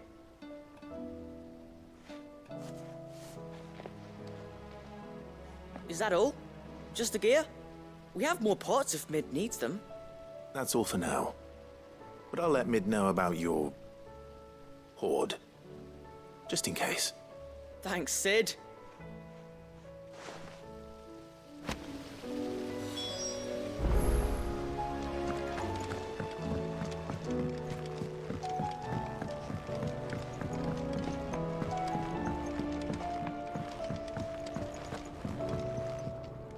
Well, did they have it?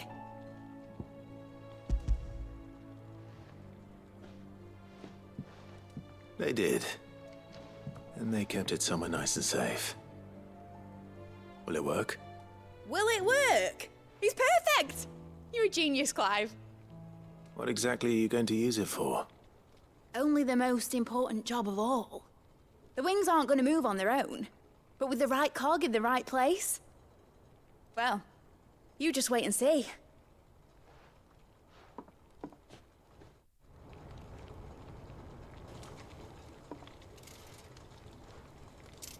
That should do it.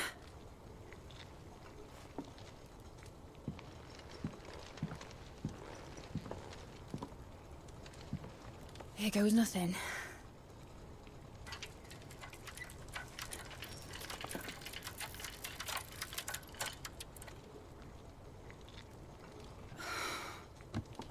Titan's tits. It wasn't supposed to fly, was it? Of course it was supposed to fly. Wouldn't be much of an airship if it didn't. Honestly, these bloody engines are driving me mad. I was so sure this would be the day she soared. The Mithril engine was made to make dreams come true. But maybe this is one dream the world's better off without. Show folk how to take flying. It won't be long till they're raining death down on each other. People will lose their homes, children, their mums and their dads. Like I lost mine. I'm sorry. So am I, Clive. So am I. Sorry that I have to choose. Do I follow my head, or do I follow my heart?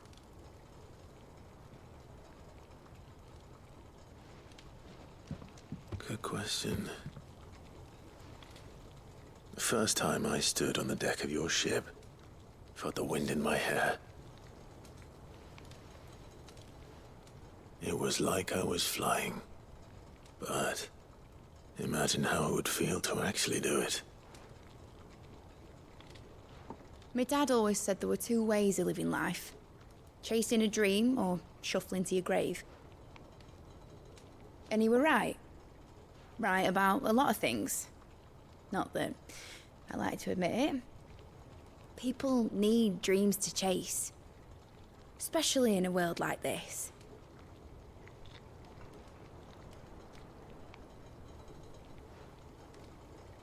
Right. When this is over, I'm gonna take all my mithril engines to Zemeckis and sling them over the edge. I won't have my dream end up turning into someone else's nightmare. But all that hard work... All that hard work will not be used for war, Jamie. But it ain't like it'll be gone. Tell me, Clive, have you ever been on a treasure hunt? Not since Joshua and I were boys. Why do you ask? Because I'm gonna bury the engine schematics and leave behind a little riddle telling people where to find them. A really hard one, so that only the most dedicated dreamers will ever be able to work it out.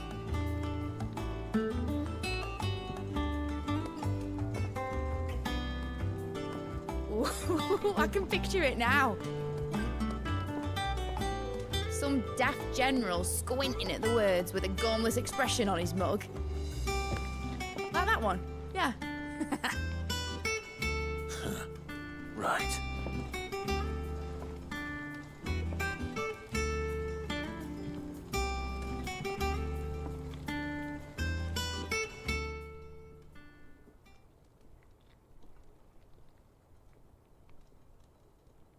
Of course, if I'm putting this engine at the end of a treasure hunt, I'll still need to make it a treasure worth hunting for.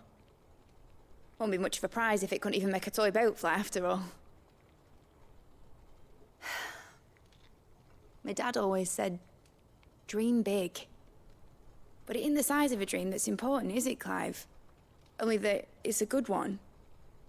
And I reckon I've got a fair few good uns left in me. I'm sure you do.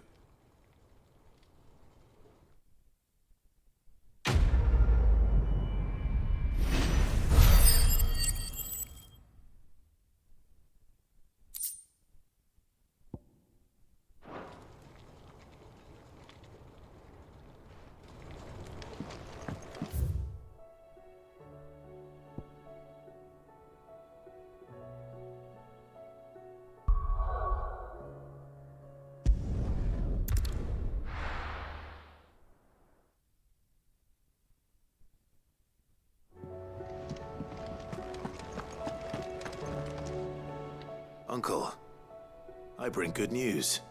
The Field Marshal has agreed to your plan. Ha! Of course he has. I didn't doubt you for a moment, dear boy. Rutherford is accompanying him back to your manor in Port Isolde as we speak. They will await your return there. As will one other. One other? Who, exactly?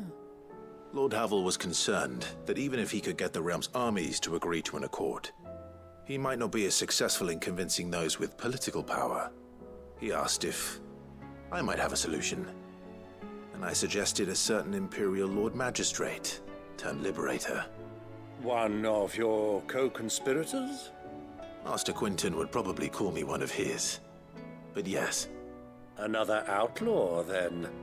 Just the thing we need to put these rotten politicos in their places. Good thinking, Clive. I'm glad you approve. The more the merrier, eh? Uncle, assuming Havel and Quinton can solve our problem with the armies, You still haven't mentioned how we might manage the grain shortages. Oh, don't you worry, my boy. The 7 high houses will be seeing to that. They have all agreed to make the most generous of donations. Oh, of course, it did take a little persuasion, but luckily I had some unexpected help. From who? Why, you, my boy.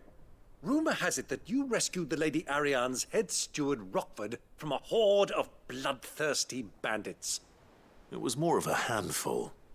Well, the old battle axe was so pleased. She had a shipload of talents delivered to my private docks by the next new moon. And when the other houses saw the parsimonious old crone's purse strings finally loosen, they as good as tripped over themselves in the rush to follow suit. I'm happy to hear it. Now, I must be getting back to the manor. Join us there at your earliest convenience, would you? Of course, Uncle.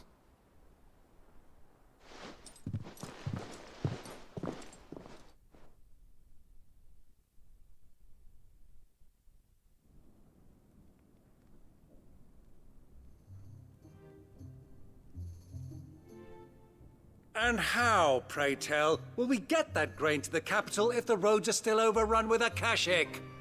You find another bloody road. I only have so many men, and I'm not about to send them headlong into an ether flood. That is, unless you'd have them turn as well. Well, I'd certainly eat less. Says the man with a belly bigger than a band of curls. My soldiers actually need their rations. Without any food to keep them going, they'll be dead even before you've sent them on your fool's errand. If I may, gentlemen, perhaps I might suggest an alternative approach. Though supply routes are indeed disrupted, there is no shortage of ships. Indeed, they bob away in every bay from here to Randalar, awaiting a safe haven. Allow them to make port and fill their bellies full of grain. And once those who crowd the cities are fed, ferry the displaced back to the countryside to work the fallow fields. But I'm sure that you wish to continue your discussion. Forgive the interruption. 2 such firm friends as yourselves need no help from the likes of me.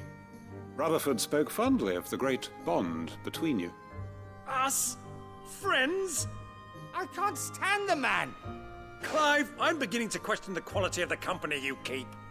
And what kind of company were you expecting him to keep? The man's a criminal! Criminal? How dare you? You are not fit to breathe the same air as this fine, upstanding young gentleman. Upstanding? He calls himself Sid the Bloody Outlaw! Once more onto the breach.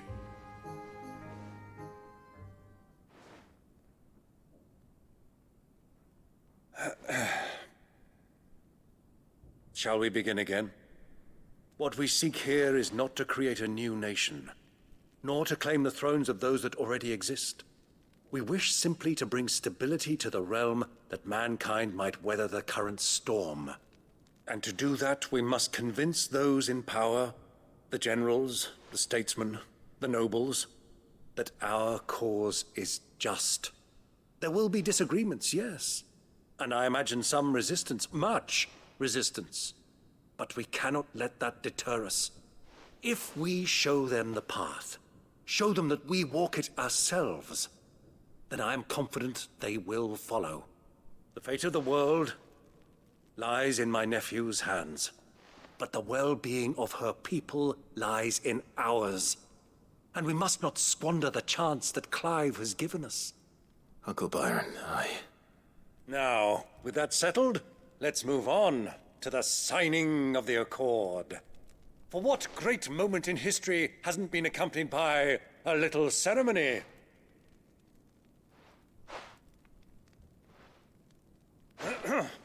Citizens of Valisthea, I present to you the Triunity. Rutherford, Mike Will.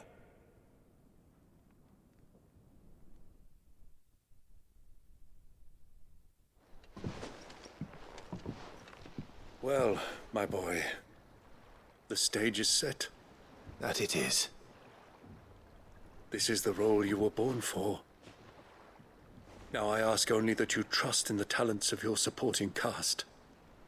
We shall play our parts to the best of our abilities, that you might have the opportunity to shine. The realm needs its Sir Crandall. And there is no better Crandall than you, Clive. I want you to keep this signed accord as proof of our faith in you. I will. Thank you, Uncle.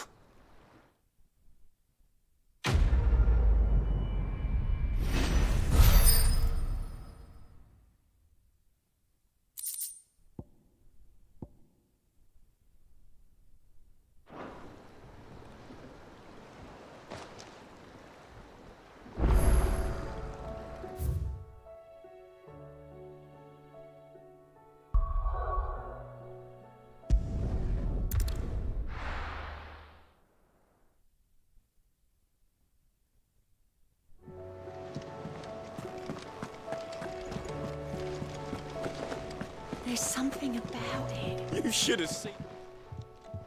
Welcome back, Sid. Welcome back, Sid. Yes. Welcome back. Trip wasn't too much of a pain in the arse, I hope. Truth be told, it was me who suggested roping you in to help with the trial. But from what I hear, things didn't go quite as planned. No, they most certainly did not. Ember lost his nerve in the face of a beast of prey, but he didn't lose heart.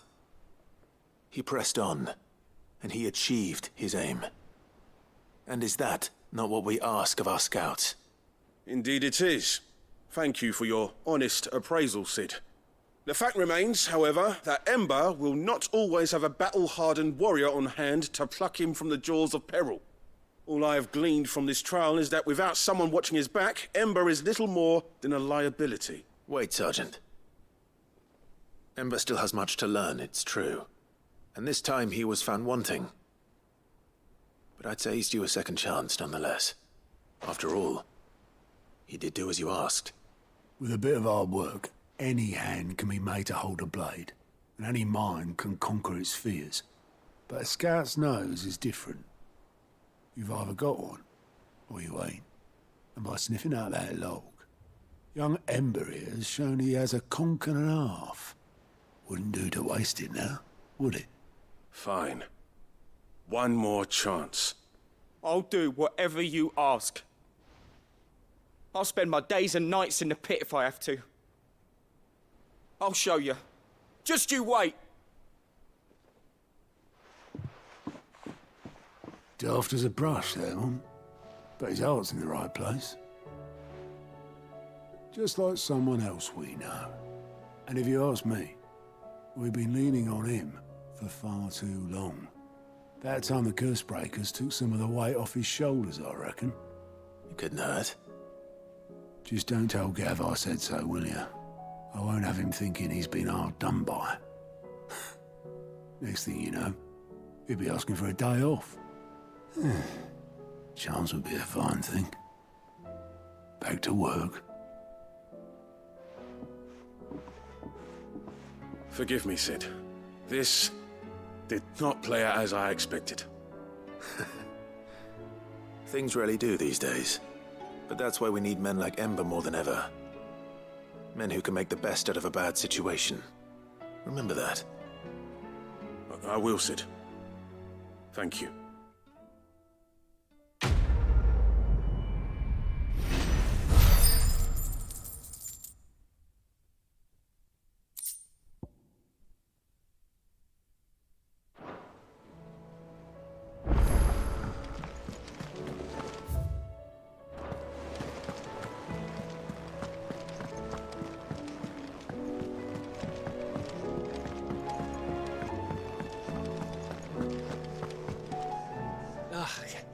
You alright? Something troubling you? No more than usual. It's just... Etta's baby will be coming soon, and I wanted to make something for it. I'm sure she'd like that. Back in the north, families would always make gifts when a bairn was on the way. Yeah, let the little tykes know they were welcome in their new homes, like. So, what's the problem? Well, the problem is that Ed is due any day now, and I don't know if I'll be ready in time. Is there anything I can do to help? You know, there just might be. All right then. What exactly are we making? A good luck charm. But not just any good luck charm. Not just any. No. One made from the feather of a silver chocobo. There's nowt luckier in all the realm, or so we used to say back home anyway. Thing is, they're hard to come by. Had Otto and Karen check with their suppliers, but nothing.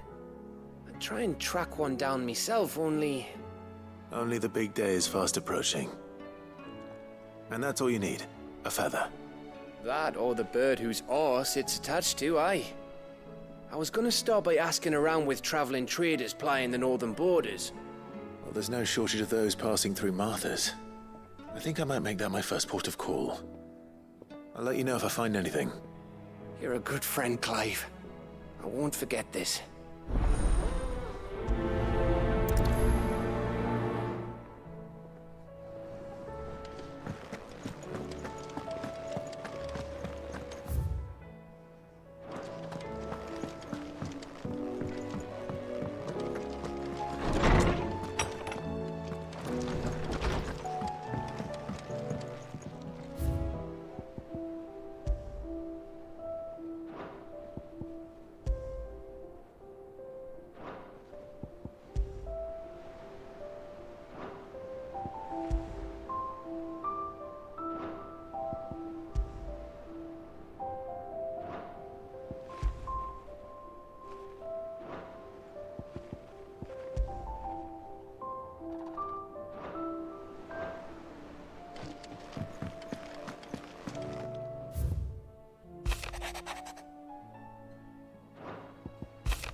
If Joshua's worried about Jill, I should go and speak with him.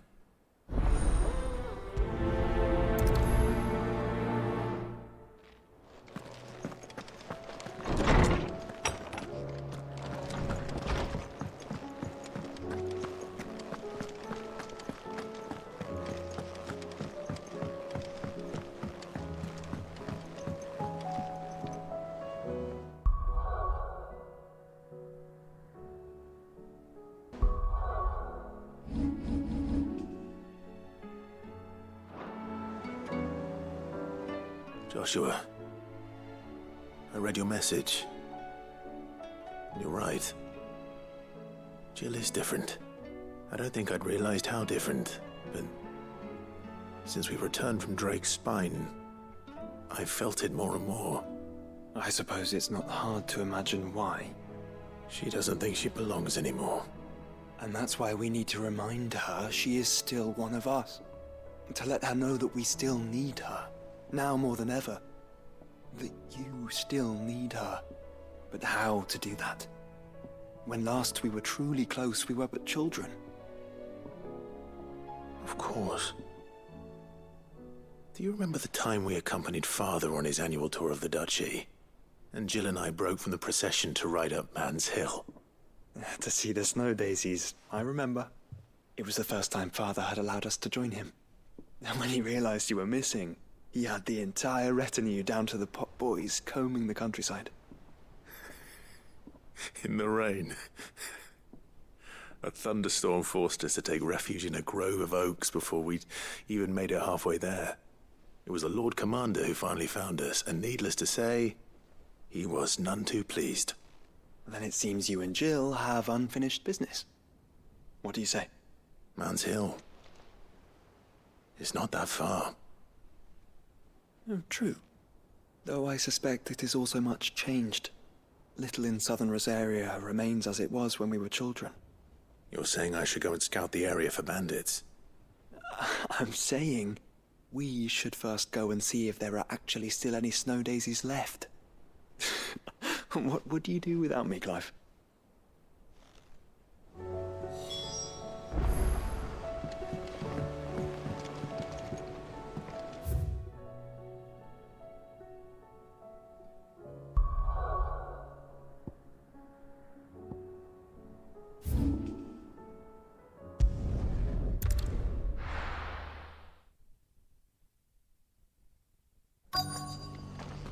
Let's hope one of the merchants here has what Gav needs.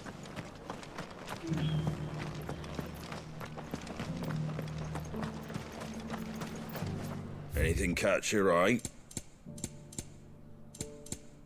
Take care out there, eh? Just because the heavens have gone to reckon, it don't mean we have to. How do, traveller? You've the look of a man who could do with a new whetstone. Or perhaps a bawdy etching of the Vicerine. Maybe another time. I'm looking for a silver chocobo feather. If that's the case, rumours are all you're likely to find. No one has seen a silver chocobo for years. Word is they were all hunted for their feathers. Some northern nonsense about bringing good luck. Didn't bring them much, nor their bows. If any are still out there, I reckon they'll be doing their damnedest not to be discovered. You're probably right.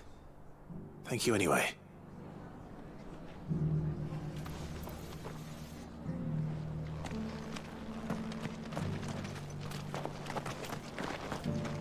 I've got greens of Looking all for shelter. shapes and sizes.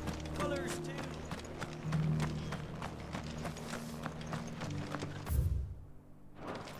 It doesn't still hurt, does it? Oh, 1,000 Akashic jars couldn't hurt me. I'm a son of Rosaria, after all. A born survivor. The people of the rest may seem to be in high spirits, but give them a little wine, a little company, and the tears soon begin to flow. Don't keep your woes to yourself, soldier.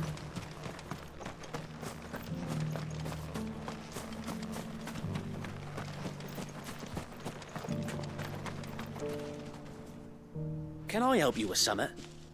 You wouldn't happen to sell silver chocobo feathers, would you? I deal in fruit, not fancies. But if it's fancies you're after, I suggest you try Rhiannon's ride.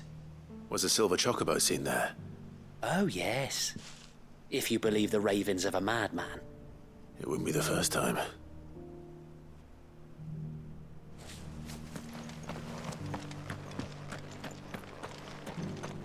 I'll build a barricade so sturdy, even abandoned. Excuse me. I'm looking for something. Oh, well, then I'm your man. A silver chocobo feather. Oh, or maybe not. Though you're not the first to mention the bird around here. There was a man stopped by the rest not long ago, claiming he was attacked by a silver chocobo. Near some gutted hovel, not far from Eastpool. Most took him for a braggart and a liar, but who knows? Perhaps there was some truth to his tale. We'll see. Thank you. A silver chocobo sighted in the hills near Rhiannon's Ride. It sounds almost too good to be true. But since I'm already here...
Tracks.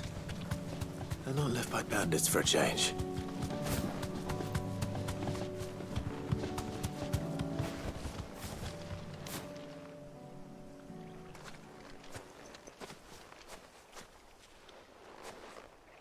More tracks. And these look fresh. The chocobo was here. And recently. Perhaps it still is.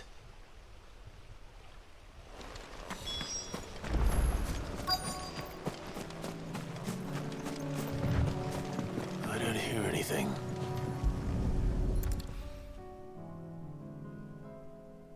Well, I'll be damned.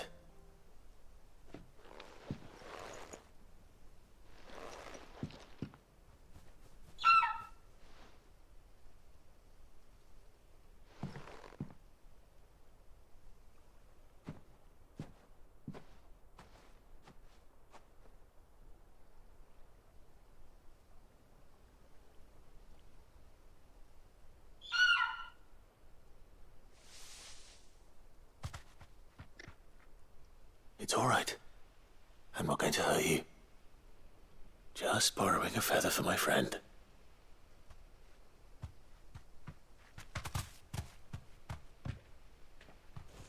Thank you. Let's get this back to Gav before they change their minds.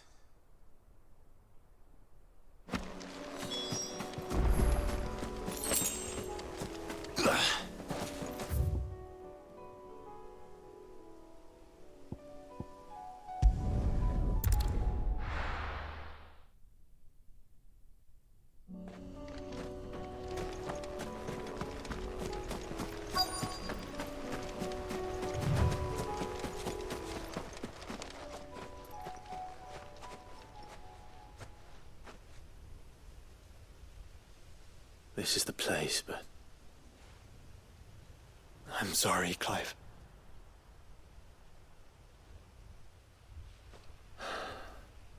There's nowhere been spared. What do we do now? We keep looking. Man's Hill cannot be the only place where snow daisies grow. Perhaps, but... it's the only place I know of. Knew of. Then why not ask someone who might know of another?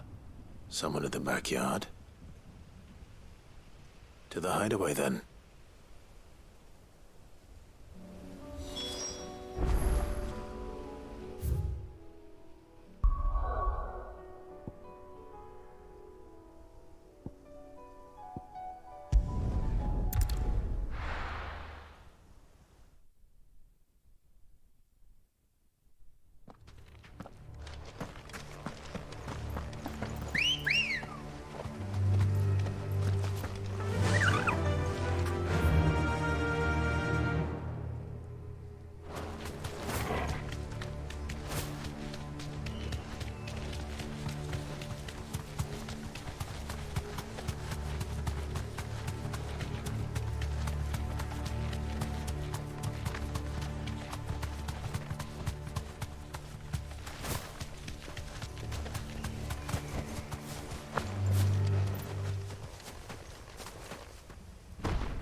This one.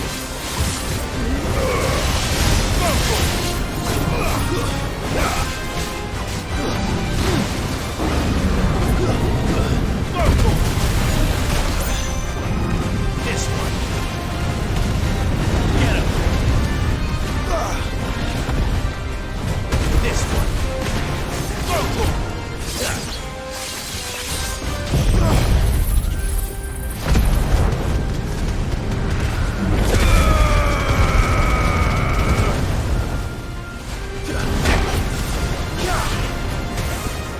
This one.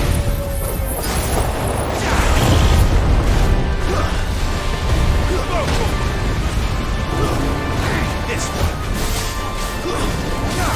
Get him.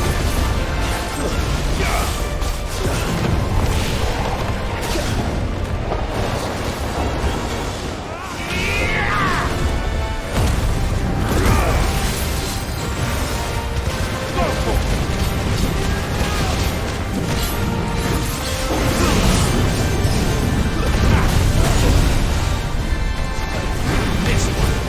Let's try. Get him. Attack. Go to him. Attack. Get him. Sick him. Over here. Get him. Go to him. Attack. Go to him. This one. Go to him. Kill!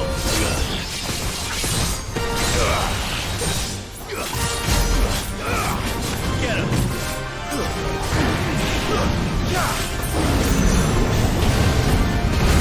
Over here! Attack! Go to him! Sick him! Over here! Sick him!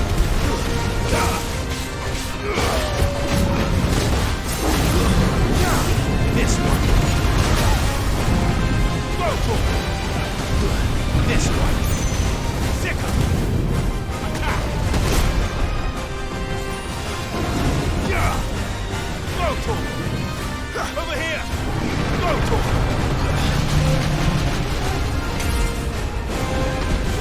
This one.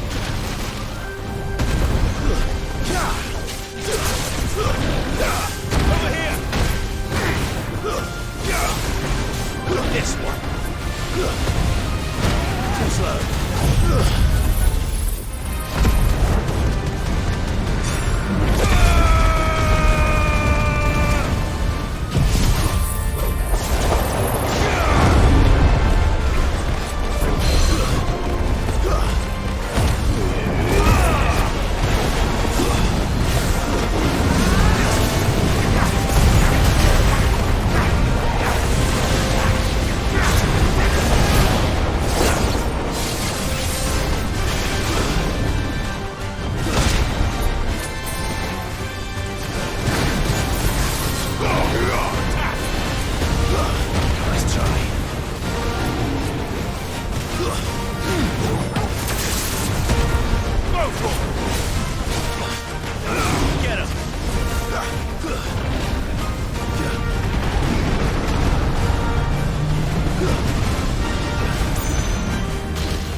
Go, Tor!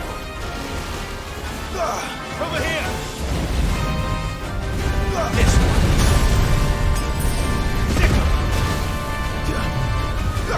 Go, Tor! Get him!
No match for you, eh, Torgal?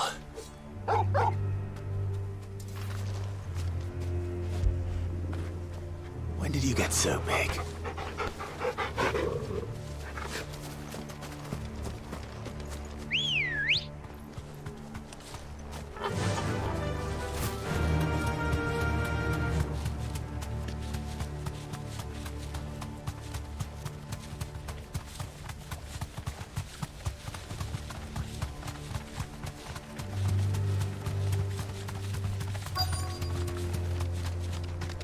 The entire village looks abandoned. Now, which house would a bookworm live in?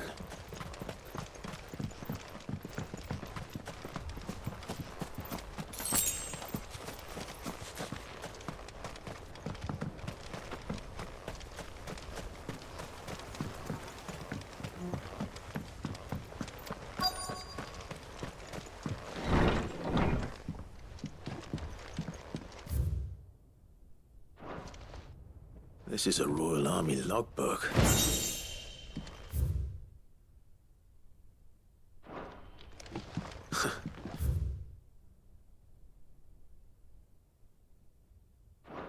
His interests were certainly varied.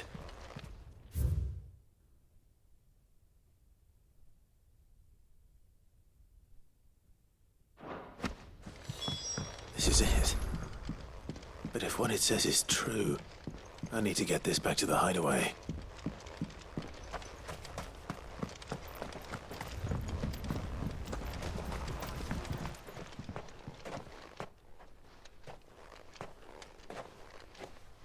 Leaving so soon, stranger?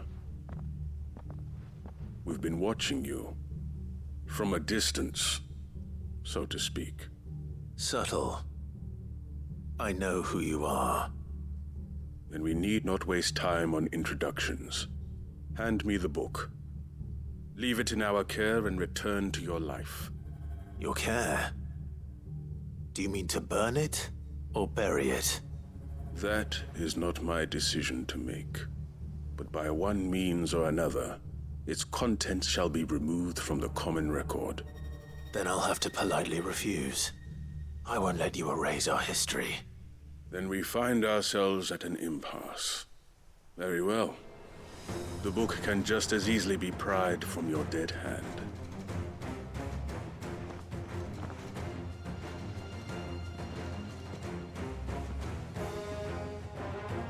Let's see, shall we?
This one.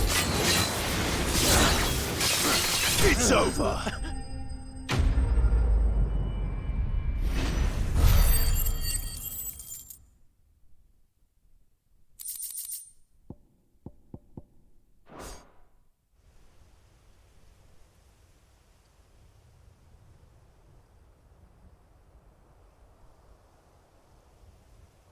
Impressive. But we have other means. We shall claim the book yet. Why do you want it so badly anyway? It lays out in no uncertain terms the vanity and avarice of mankind. It tells the shameful history of the persecution and oppression of a gifted few by a giftless many. Would you say that this interpretation was correct? I don't know. You don't know. Your sword may be sharp, but your wits are dull. So let me answer for you. There is no correct interpretation of history. That a series of events took place may be proved beyond a doubt. But there can be no single, immutable explanation as to why they came to pass. It is a question of numbers and of belief. If enough people believe that a set of events occurred for a reason, that belief becomes the truth. So you're trying to control the truth? We are trying to protect people from themselves, from knowledge that would bring them naught but pain. That is all. You may keep the book, for now. The world is small. We shall meet again. Until then. Wait! Damn it. Let's get this back to Vivian. Perhaps she can explain what that was all about.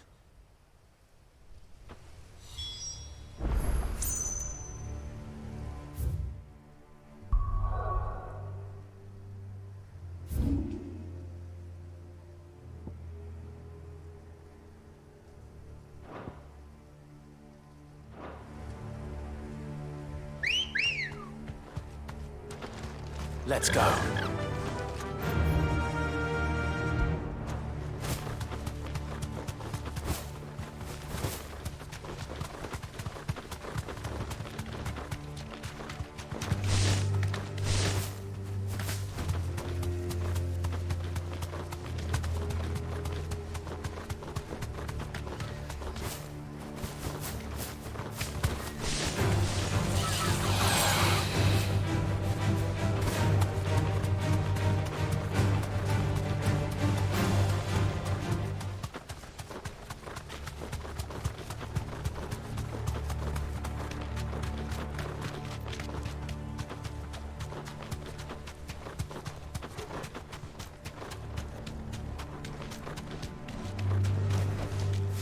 back to the stables, girl.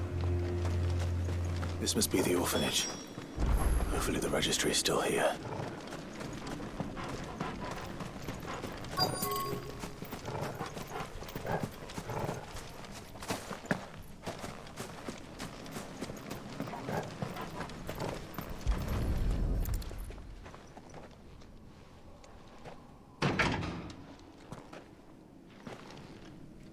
It's locked.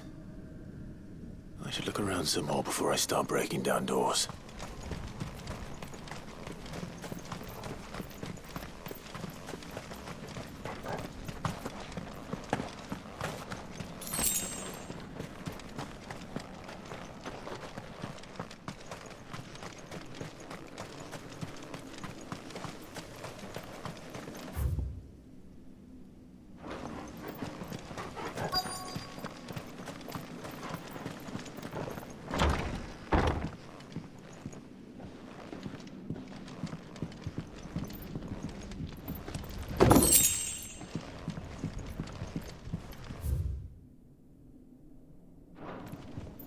Disposed of.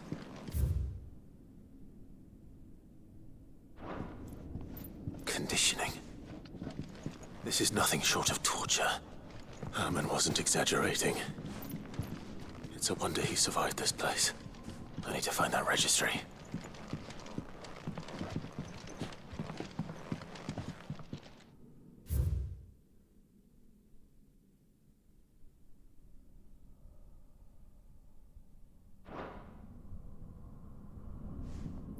This reads like a suicide note.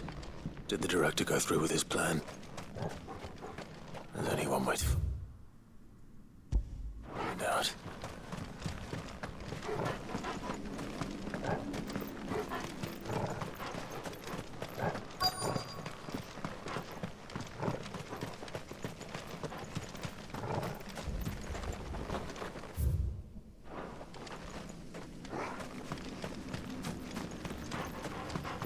A forked white tree.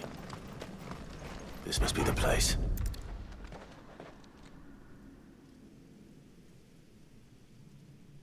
Could he really be buried here? There's something hidden among the roots. Let's see.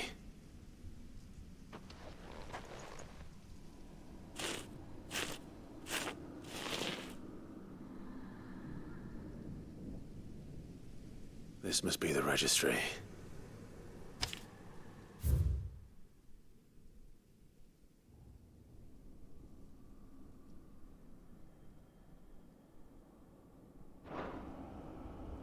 So many names.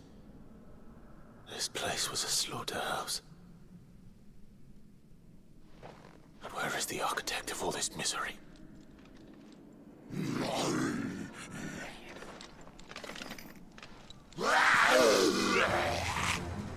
It was only a matter of time, I suppose. This place is cursed.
I'm done here.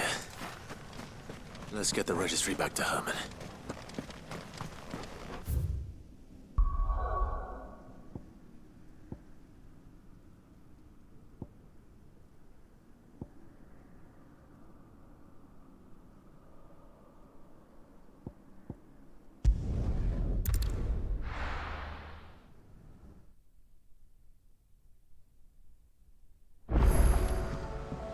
Let's hope one of the gardeners knows where to find snow daisies.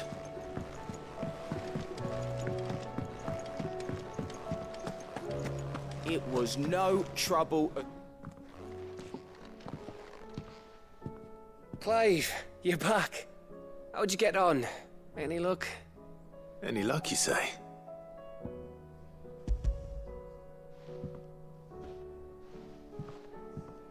Crystal's crack. Is this what I think it is? Where in the hell did you find it? It's a long story.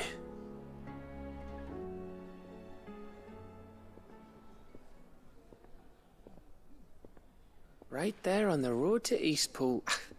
Who'd have thought it? Everything up there's been abandoned for years. The empty cabin made for the perfect shelter. Though I fear my presence may have forced the poor creatures to look elsewhere. Don't blame yourself, Clive. The Blight's right on Eastpool's doorstep. They'd have had to move on before long, even if you hadn't have turned up. They'll find a new home. Trust me. After all, that's what us endangered animals do. Anyway, what matters is, you managed to nick us one of their quills before they could run off. And now all that's left is to fix it to the carving.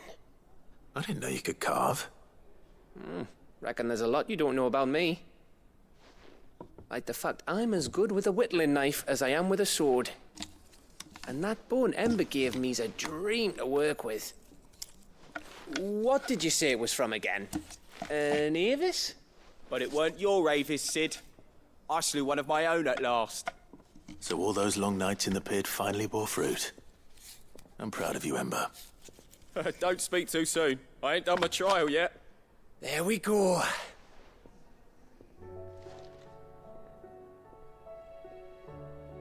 What do you think? I think if you ever hang up your scouting cap, you'll be able to make an honest living. Oh, will I? I should go and see if Ed is awake. Give it my best. You can give it to yourself. Come on.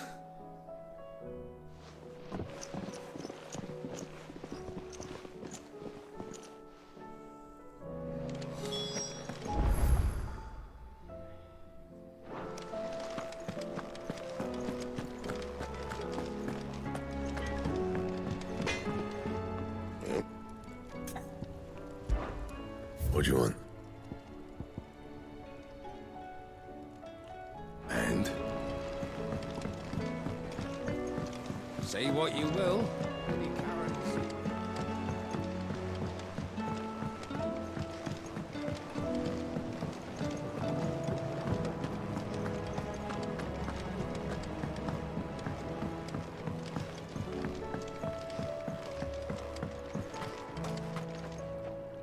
Oh. What brings you down from the heavens, Sid? I need your advice. Joshua and I are looking for a place where snow daisies grow. Preferably in abundance. Snow daisies. Then you'll want somewhere not too hot and not too cold. And where the winds are strong enough to carry the seeds. I reckon Man's Hill would be a good place to start. There in the Royal Meadows, perhaps? Both have similar climbs and the right elevation. If the Blight hasn't claimed them yet. Right. Thank you. Did you learn where we might find our flowers? The gardener here mentioned the Royal Meadows in Sambrek. Ah, the fields beyond Northreach. Well, if that's the case, then Yote was right. I recalled that she'd kept the record of our travels, you see. So I asked her if she'd perhaps noted anywhere that snow daisies grew, and she mentioned Oilerfeist Bay. Whose shores border the meadows. Off we go then.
I hear that you traveled to Ash.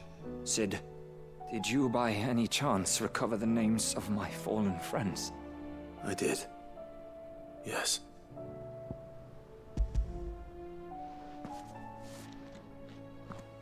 If I may, the bearer registry.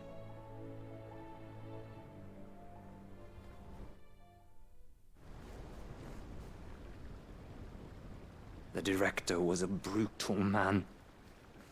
He got no worse than he deserved. The registry was all I found beneath the tree. There was no sign of a body.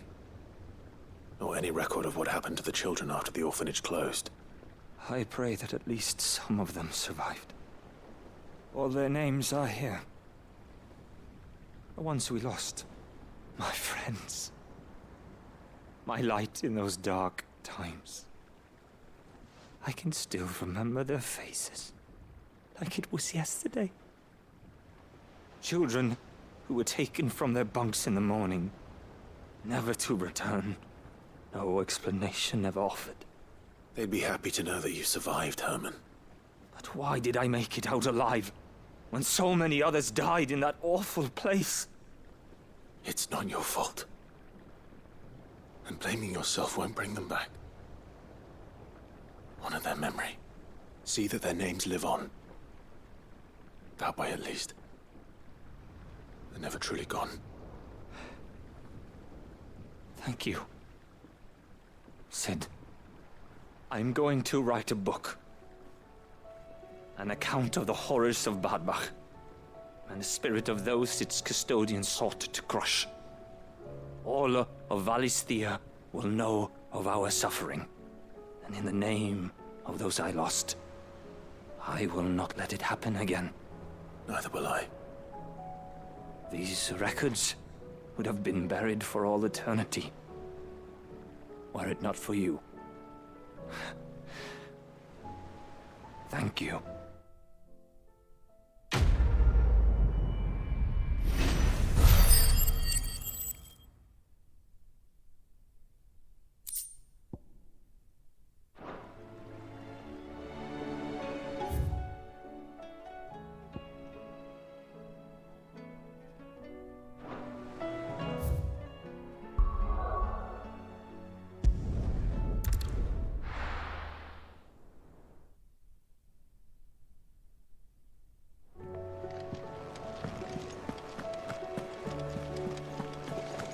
There's something about it.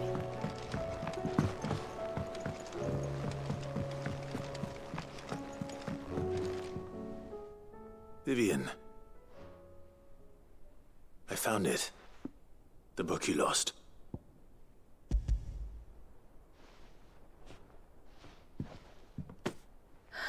You found it.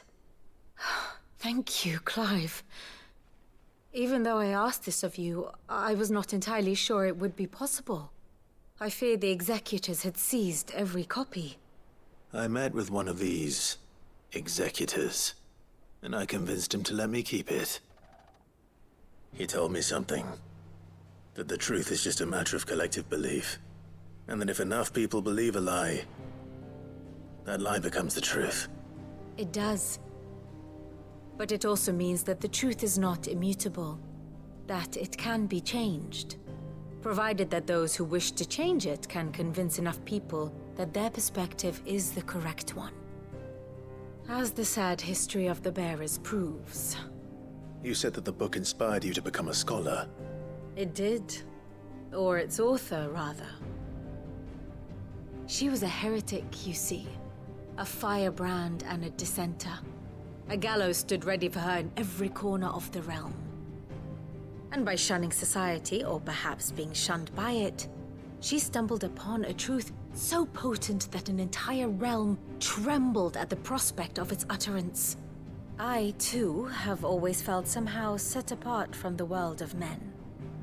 A stranger to my own species. She taught me that my solitude was not a curse, but a gift.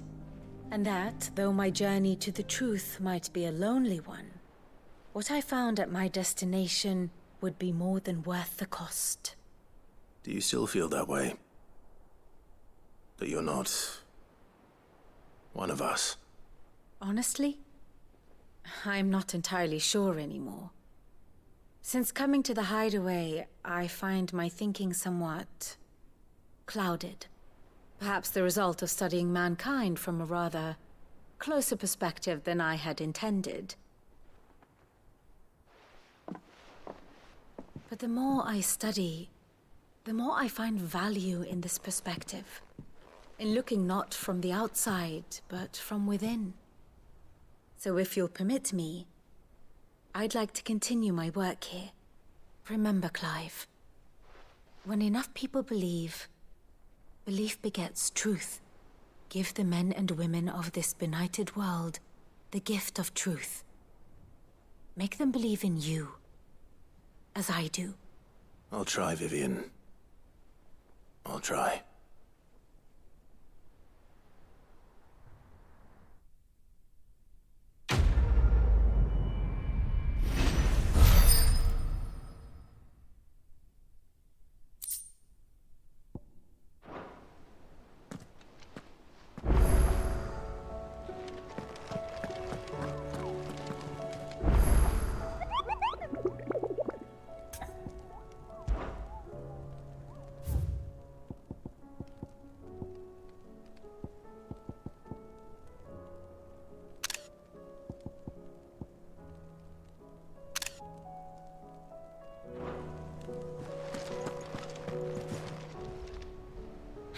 Help you today, Clive?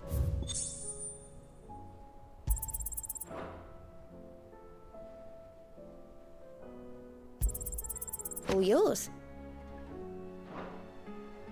Come again. I may have more for you.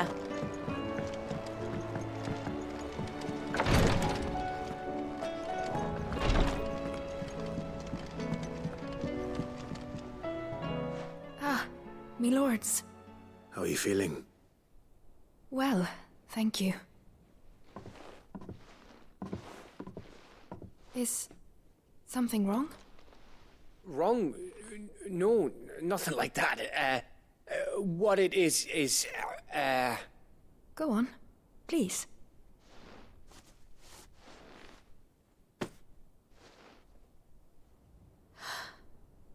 It's beautiful.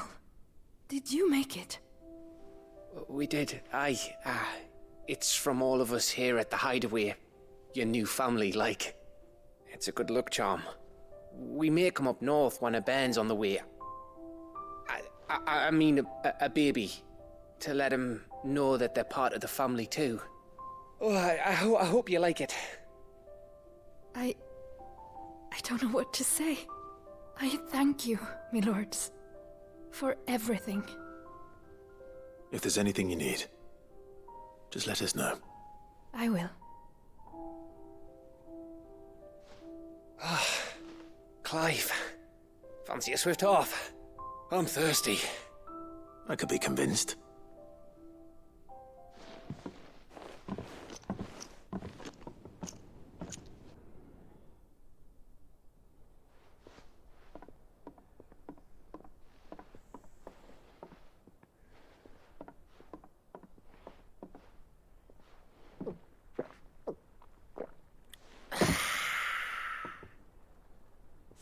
Don't you think you've had enough? No, we're celebrating. I'm gonna be a father. I think Edda might have something to say about that. You know what I mean. Bit of light in these dark times.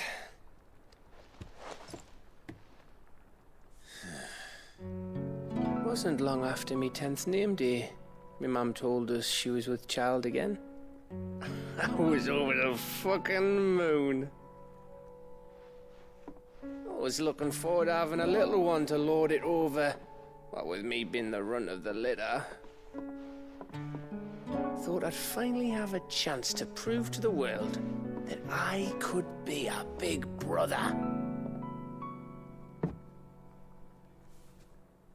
Imperials came the day she went into labour. Had myself a baby sister, and then I didn't. Me whole family gone in a blink, while I hid in the cellar like the spineless little arsehole I was. Great brother I turned out to be.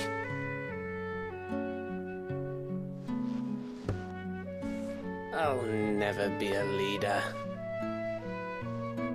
And I'll never be a hero. I'm just a daft little dog who comes running when his master calls.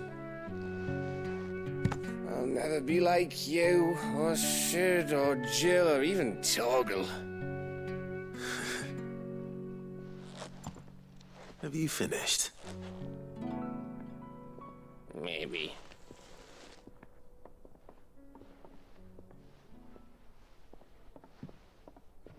Do you know why you're our best scout? Because you don't need anyone to hold your hand. Without your resourcefulness, your courage, your determination, I don't know where we'd be. Maybe hanging off a cliff like, That was only the once. Exactly. You learned from it. And here you are after Founder knows how many missions, stronger for everyone. And let's not forget Rosalith. Who was it who freed me from the dungeon? Who was it who ran to Jill's rescue? That would be me. Because you're our brother, Gav. My brother.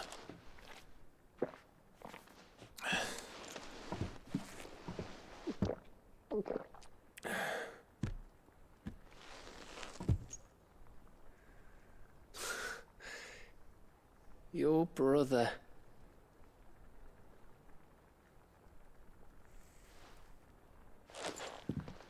Which means that when the time comes, I get your room. And your sword.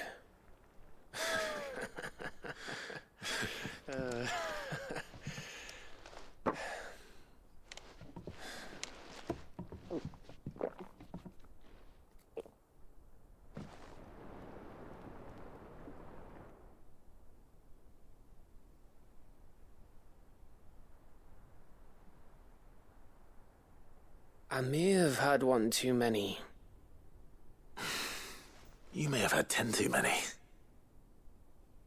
I said I was thirsty. Better get back to work anyway. After I walk this off. Clive? What is it? Thanks for, you know. I know.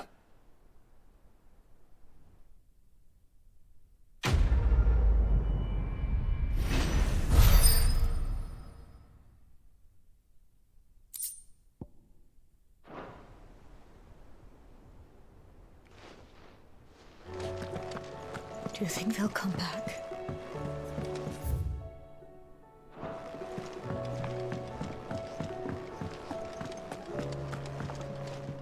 Welcome back, Sid.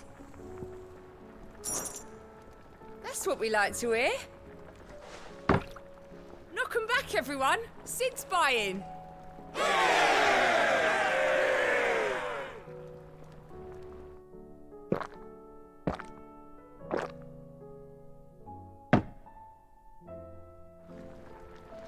Don't be a stranger, Sid.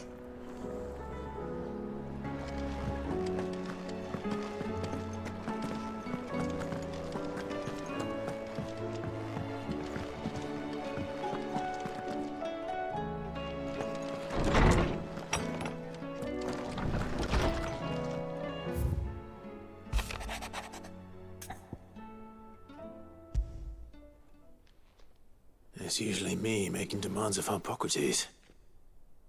I wonder what this is about.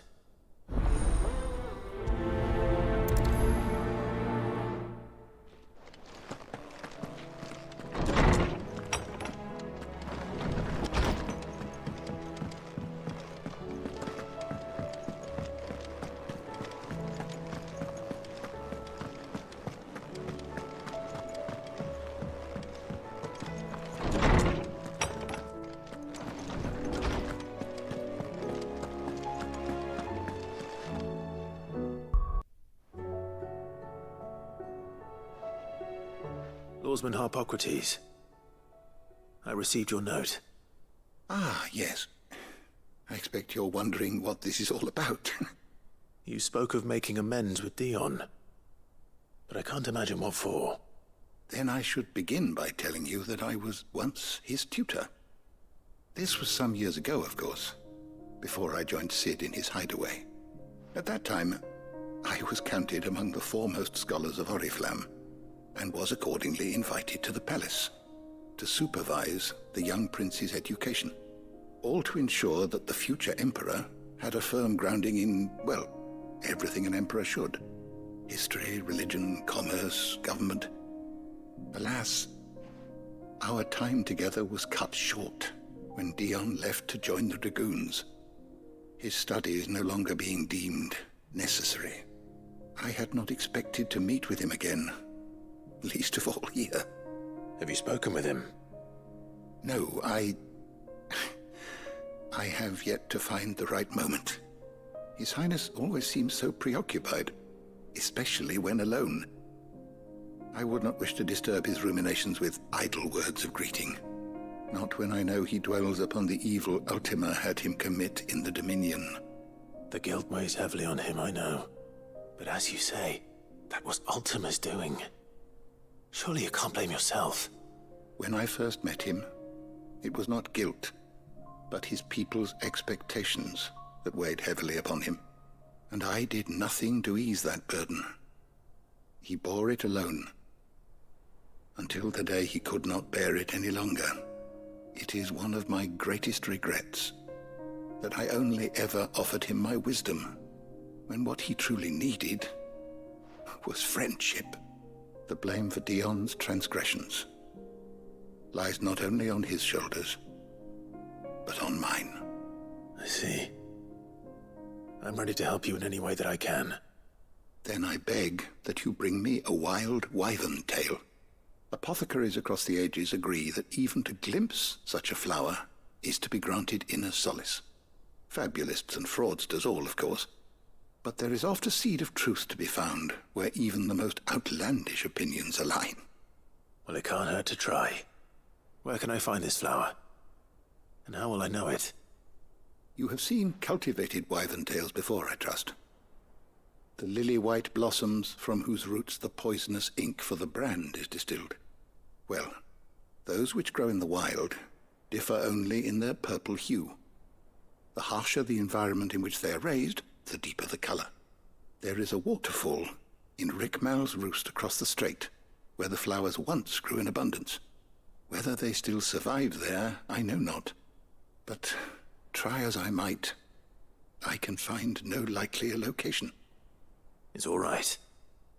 I'll find you a wyvern tail one way or another. Thank you, Clive. And please, be safe.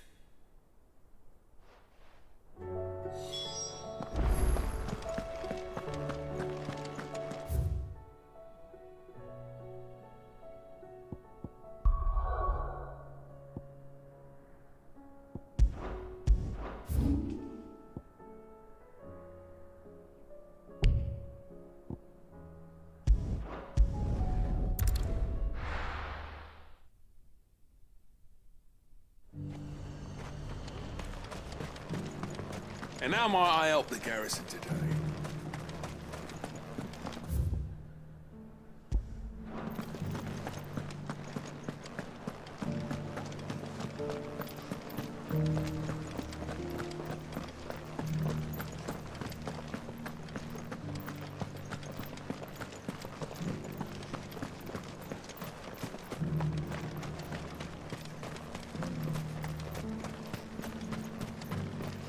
The Duke has played.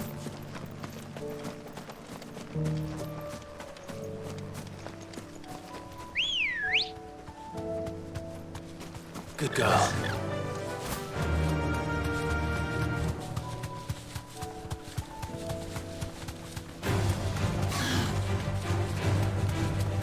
The meadows are vast. Where do we even start? Yote mentioned the coastline. We can start there.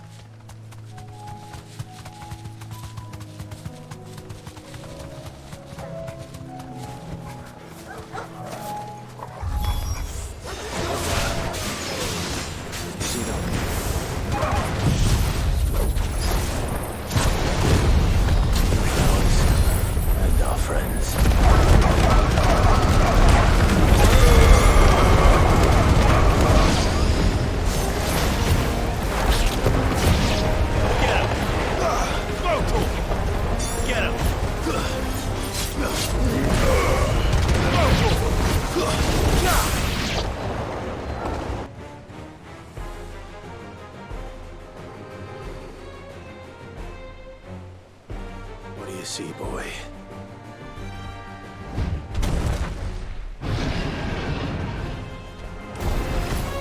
Let's hope this is the last one. Only one way to find out.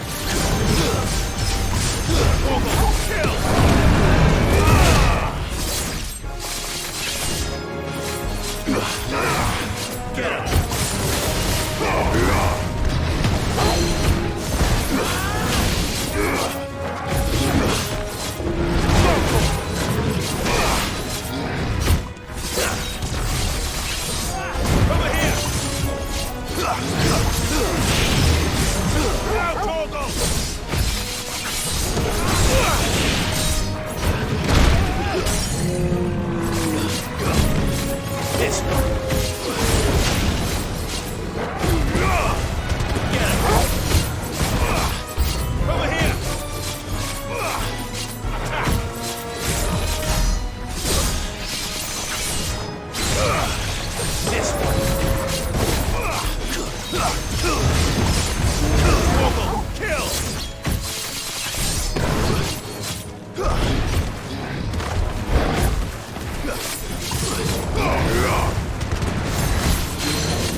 That was harder than I expected.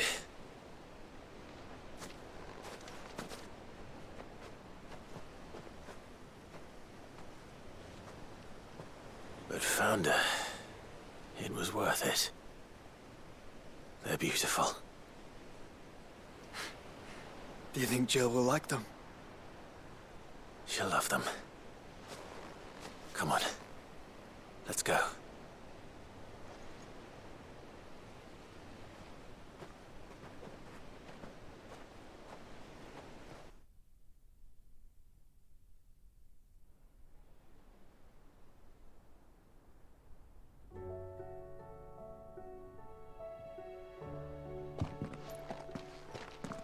It appears my work is done. The rest, as they say, is up to you. Well, you and the skies. We wouldn't want another thunderstorm now, would we?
Jill, there's something I'd like to show you.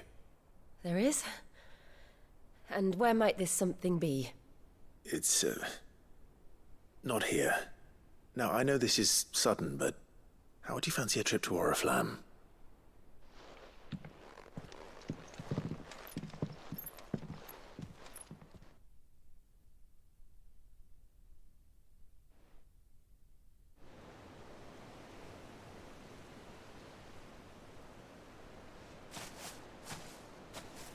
There are so many. This is what you wanted to show me.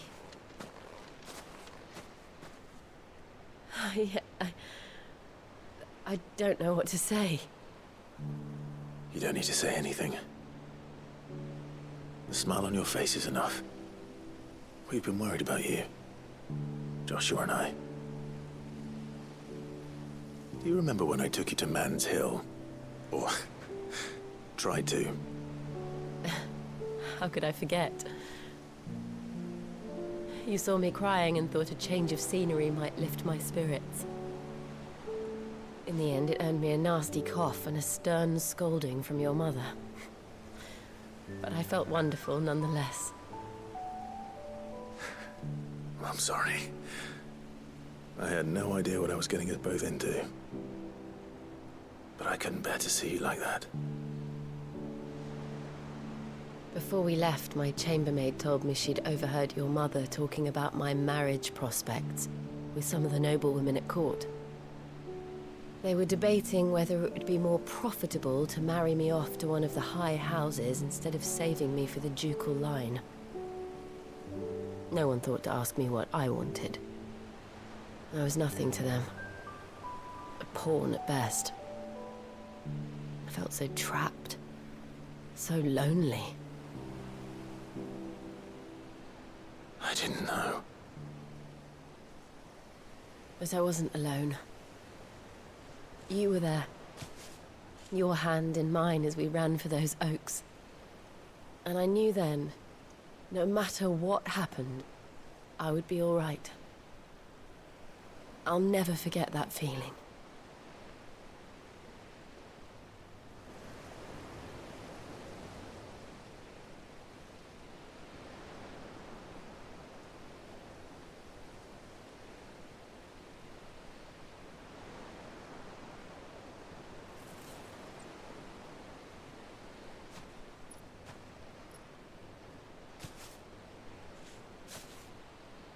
Before we broke camp, the morning after the storm,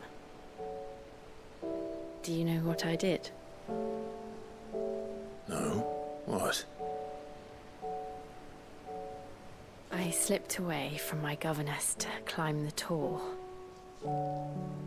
And from there I saw a sea of petals, all reaching for the sun.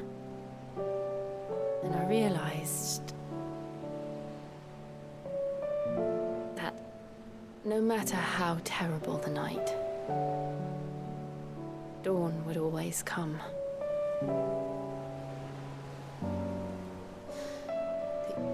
That you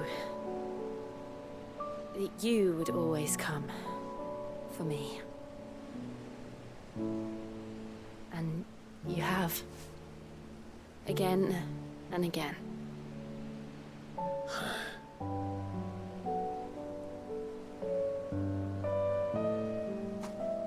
Where do you see us? When all this is over?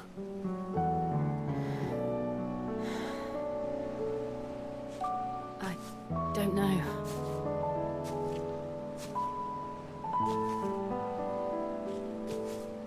Not here, though. I think I've outgrown the twins. After everything we've been through, the realm just seems so small. I'll need some space to spread my wings. Then that's what you'll have. And I'll stop at nothing to see that you do.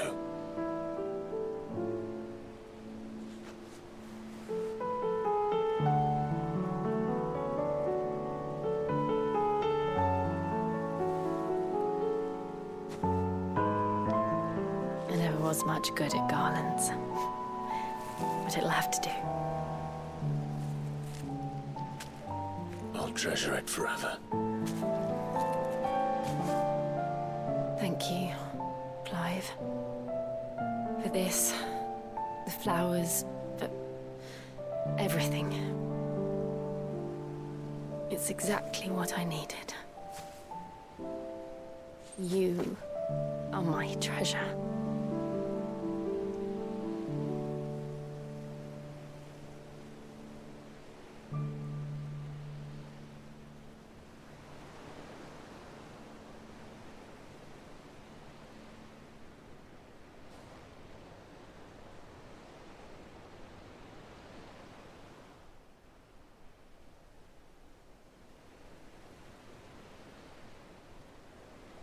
should probably be getting back.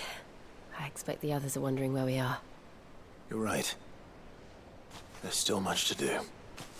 And we'll do it together.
This won't be easy.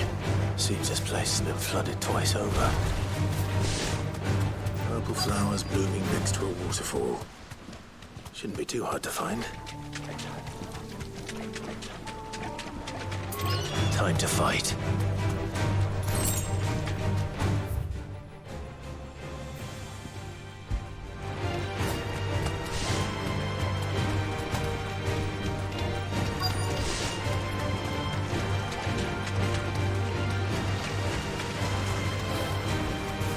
Thanks, Gal.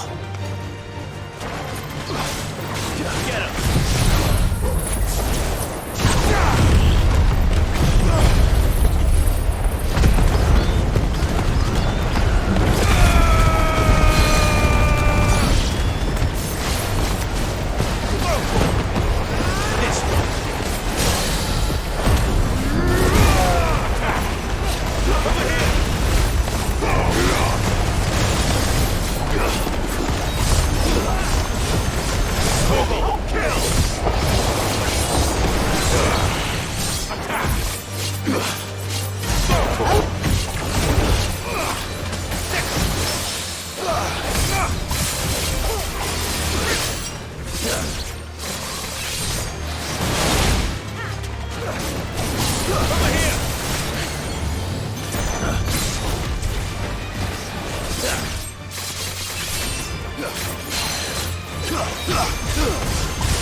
Here they are. Might as well pick enough for a bunch, I suppose.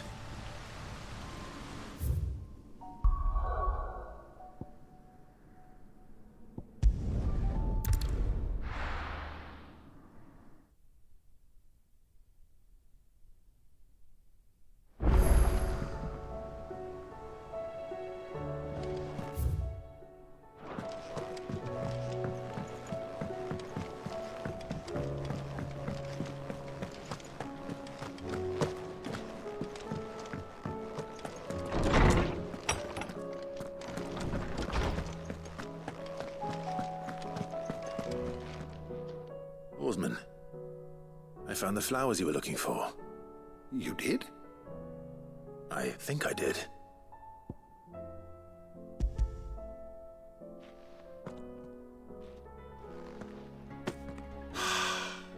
You did indeed. My dear boy, thank you. You wanted to make Dion a gift of one, did you not? Shall I invite him to join us? Oh, I don't... It's no trouble. I'll go and fetch him.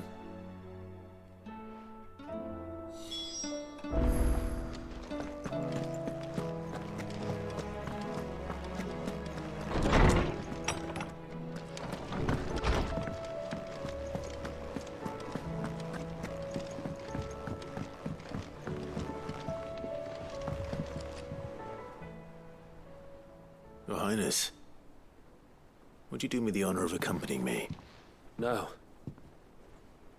It is time, then. No. Only to the shelves. Our lawsman has something he'd like to give you. Master Harpocrates. No. I dare not show my face before him. Not after everything I have done. I have taken countless innocent lives. And ruined countless more. All because I was weak. I have sworn to atone for my crimes or die in the attempt. But were I to meet with him again, and see in his eyes what I have become, I fear that my resolve might falter. Then that is all the more reason to do it. Test your resolve. Prove to yourself, and to him, how strong it truly is.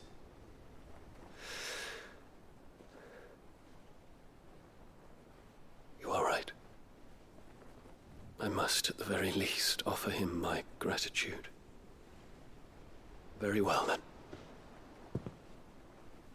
Take me to him. Follow me.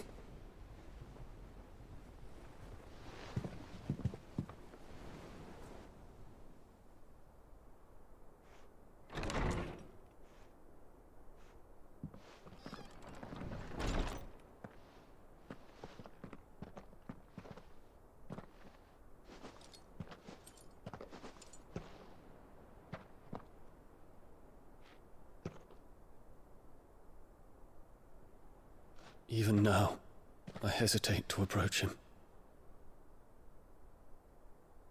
What must he think of me? You'd be surprised.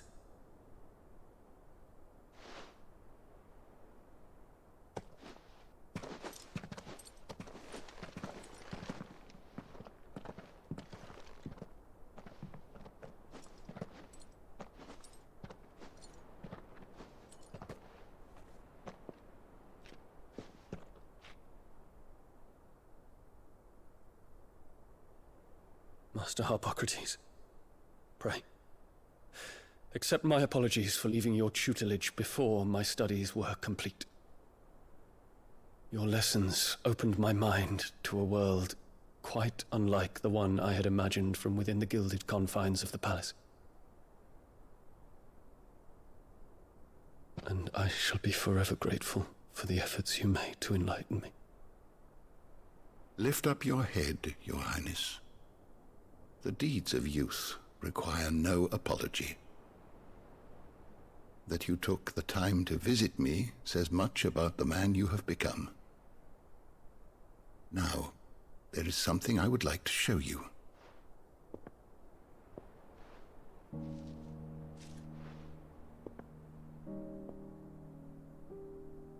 Is that a wyvern tail?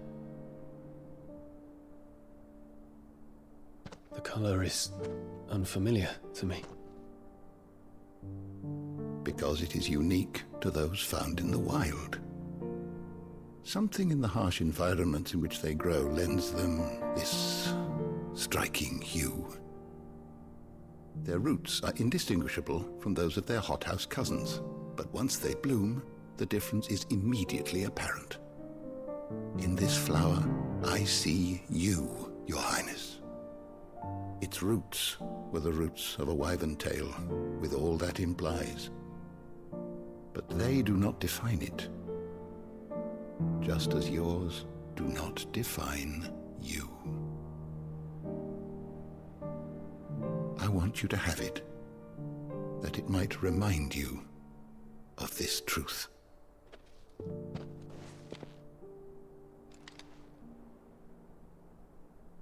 Master Harpocrates, I would ask of you a service. Keep your gift until I have fulfilled my duty to the realm, for only then shall I be deserving of it.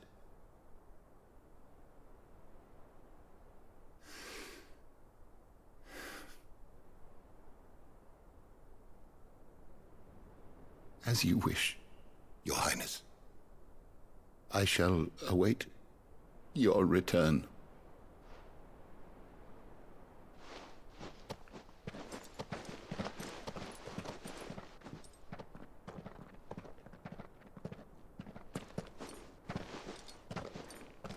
Our roots do not define us.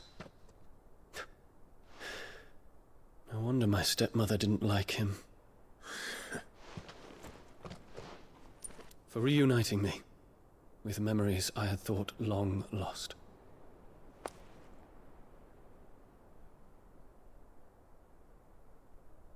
I shall not forget this.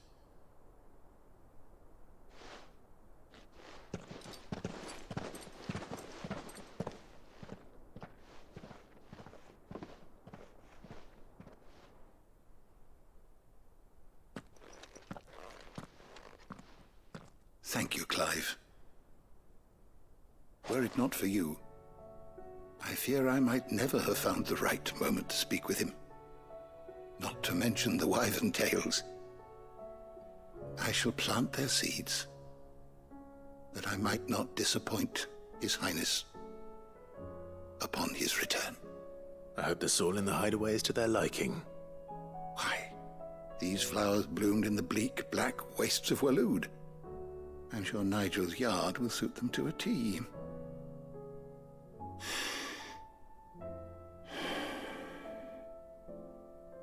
When it comes to expressing one's gratitude, I find that words are seldom sufficient. Here. What's this? A stolas quill. Or more precisely, my stolas quill. 'Tis said that an owl's feathers are steeped in the wishes it hears over its long lifetime. All those words just waiting to pour out onto the page. So consider this my wish for you. That one day you may put down your sword and pick up that pen. Well, when that day comes, I'll certainly have a lot to write about. Thank you, Harpocrates. It shall have pride of place in my chamber.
And how might I help the garrison today?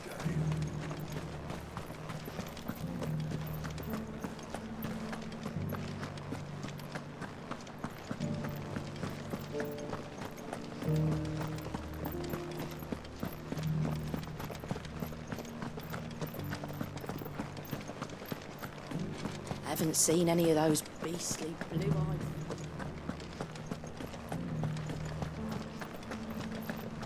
Do be careful. I will.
Thanks, girl.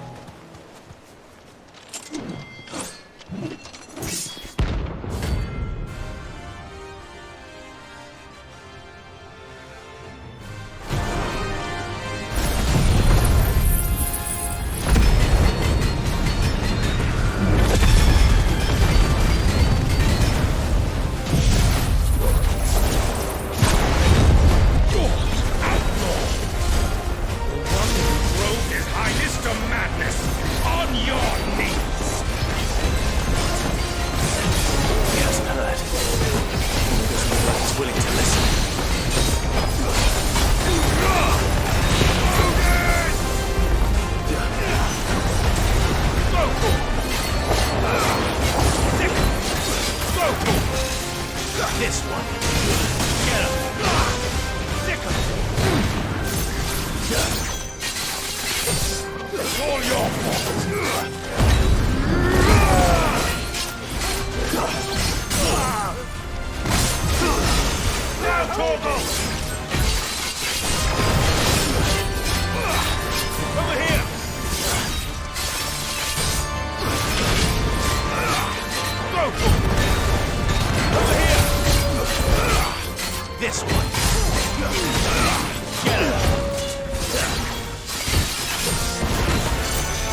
have you back at his side.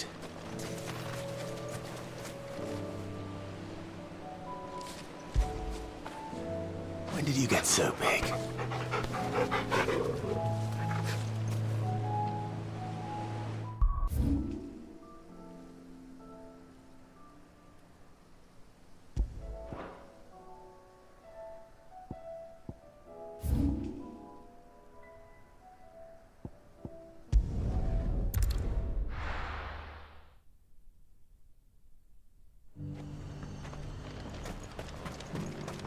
And how might I help the garrison today? Seems the Duke's had a change of heart.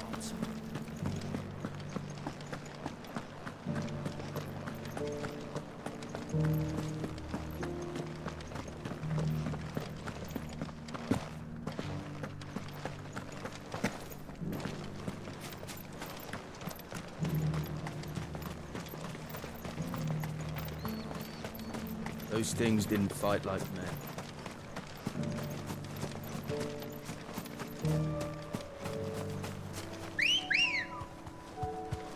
Come on. Fly, Ambrosia.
Straight home now.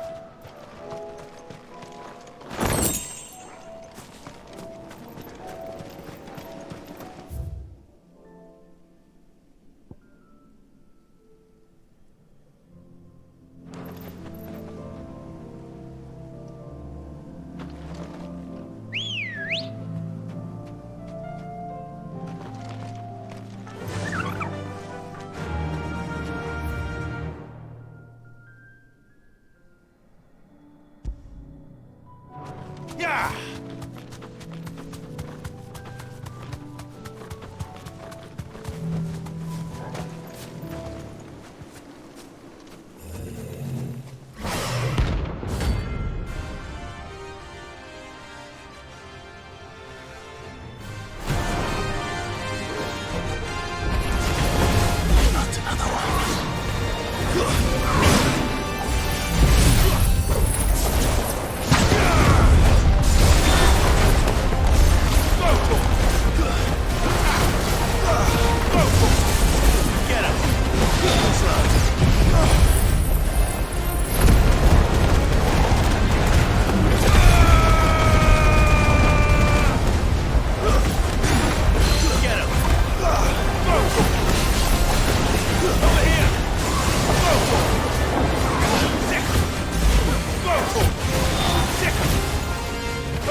Get him!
What do I owe the honor?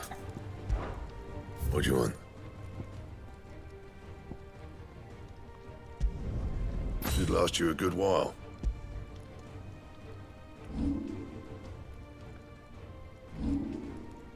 That it? Fine.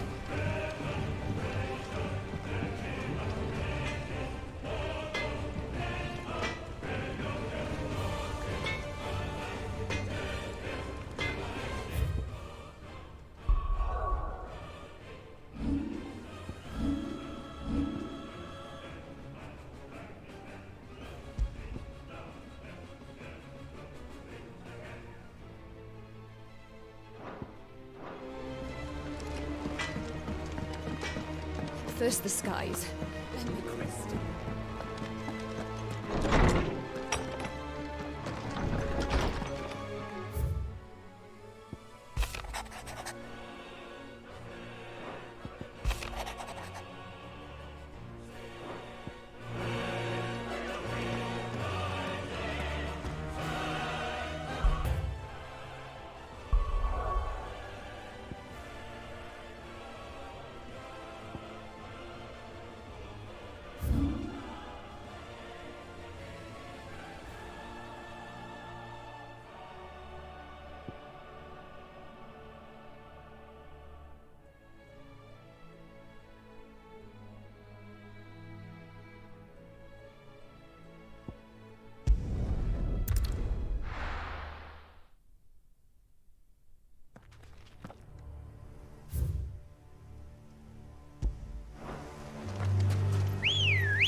Good girl.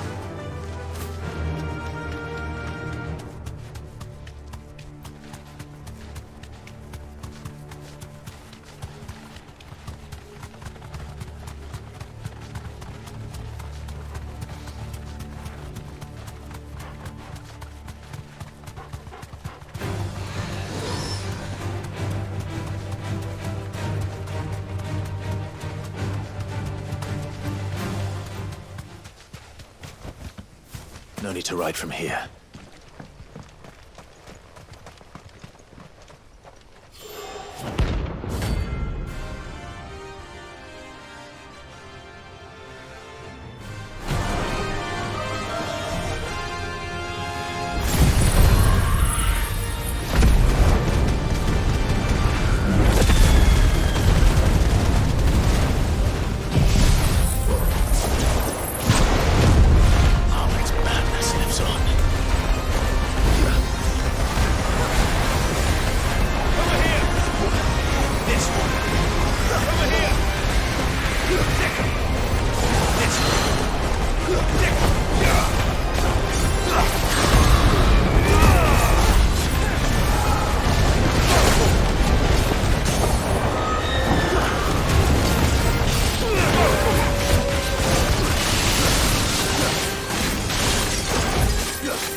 Rest in peace.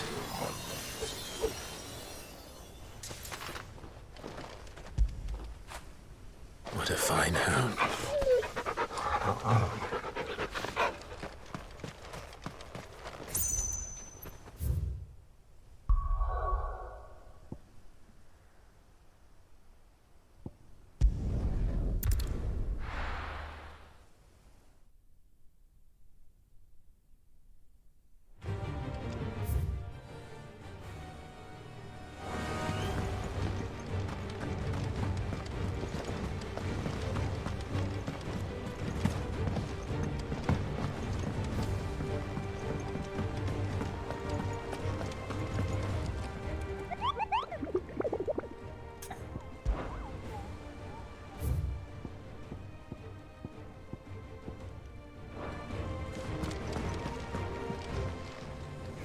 Welcome to the Patron's Whisper. Is everything we've received and everything promised? Come again. I may have more for you.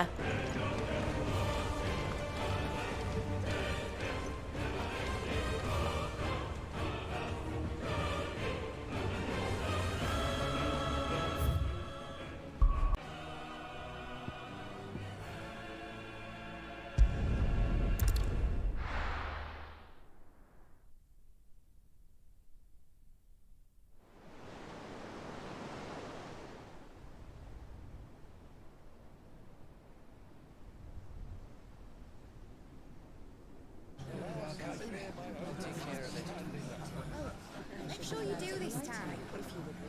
Oh, and while you're at it...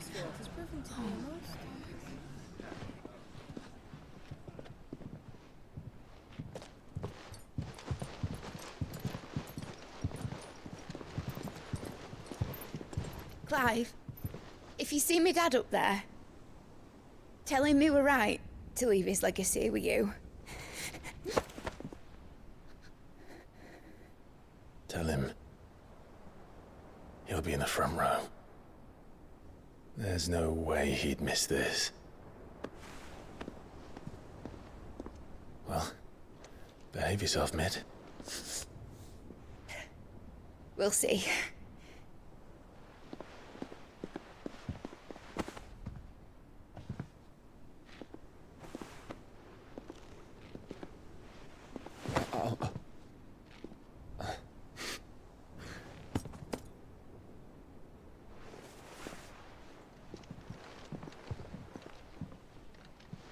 So, you're in charge now, Gav. And what does Tyre have to say about that? Come back before she finds out, eh?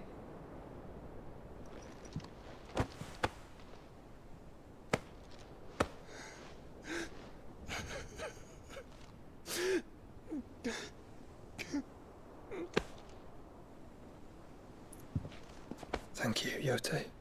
I'm sorry. Your Grace, I shall pray for your safe return. That's kind of you. But you should pray he took his medicine. I didn't spend all night grinding herbs for his lordship to leave them on his nightstand. Again. You needn't fear, Lady Tyre. And thank you. See that your brother comes back in one piece.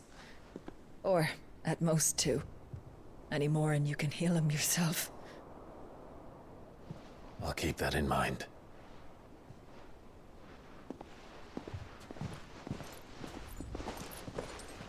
Well, there's nothing to say that hasn't already been said.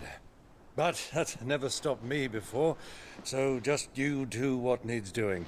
Yeah, and don't worry about us. We'll do our best, Uncle. That we will. If that is all? Not quite.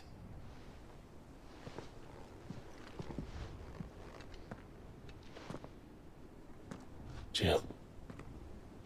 It's time, isn't it? It is. Take care of him. And you. You take care of her too, boy.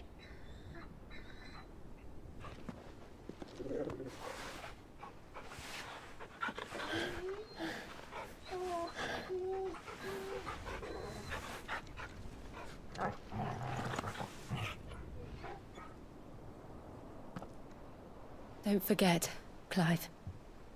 We all choose our own path. Believe in yours. I do.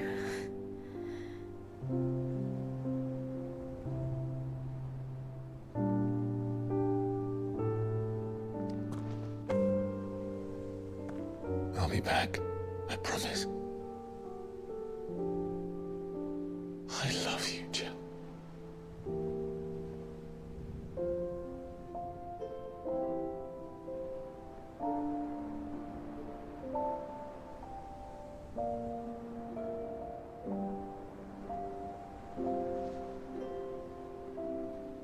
I know. I love you too.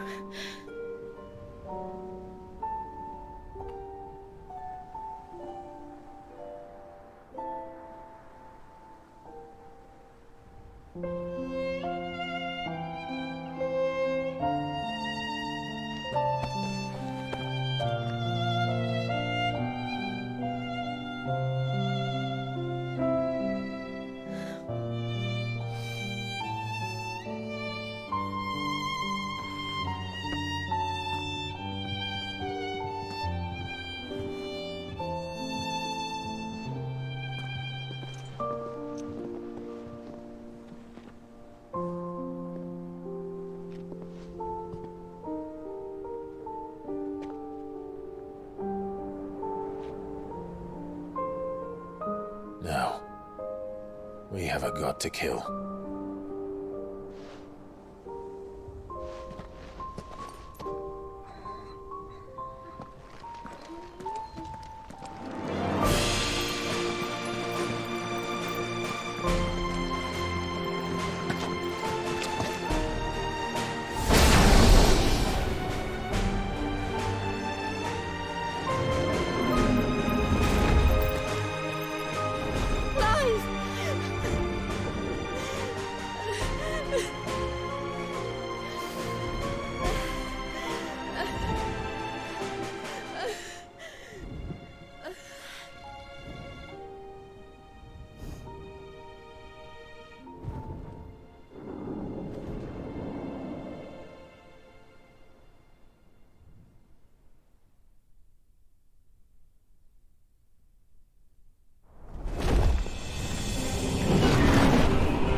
Here they come! Hold on, Joshua! Already am!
So, this is Origin. A far cry from heaven.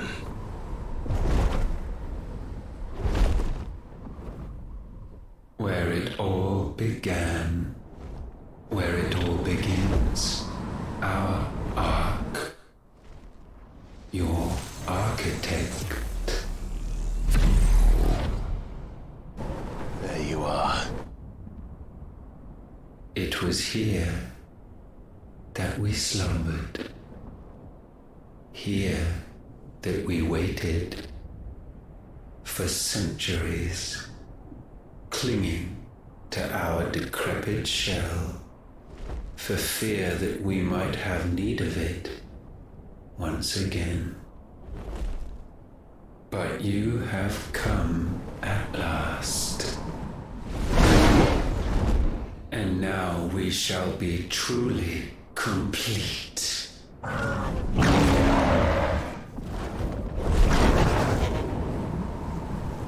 Well? There's 3 of us, and 1 of him. Let's make it count.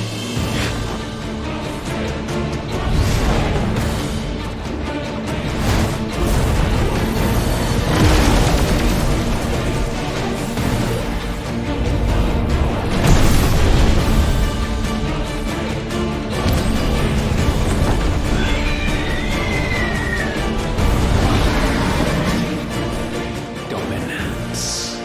We will show you what it means to suffer.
Had you only surrendered, this unpleasantness could have been avoided.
Clive! Clive!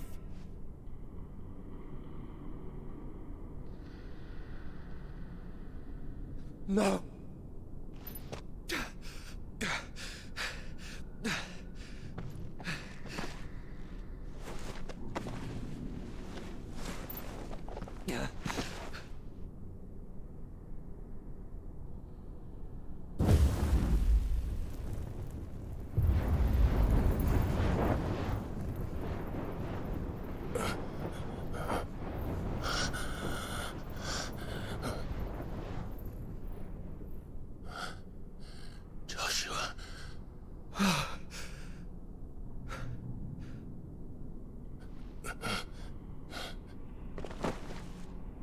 Thank the Founder.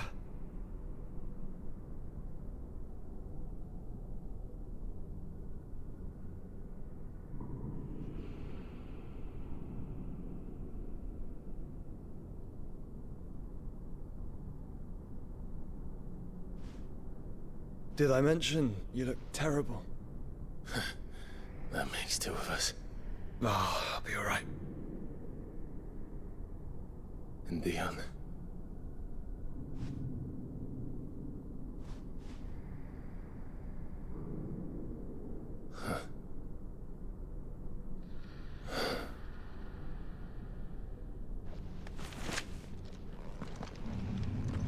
Take my hand.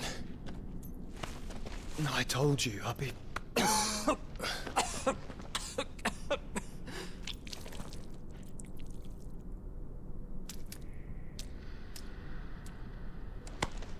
Come on. Thank you.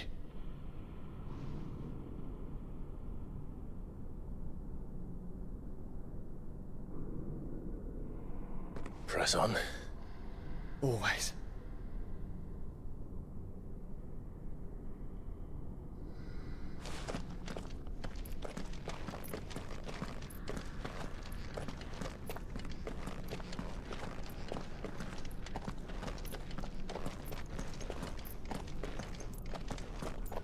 I'm sorry about Dion. Don't be. Please. He did what he had to do. And it's time we did the same.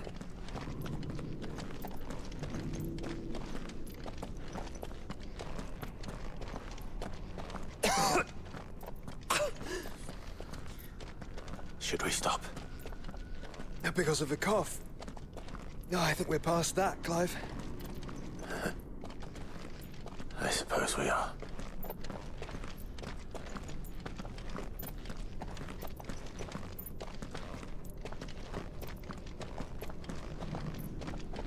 That light, so cold, so empty. We're close, aren't we? It, seems that way. But I don't want to think what could be waiting for us in there. Then think instead of those waiting for us at home.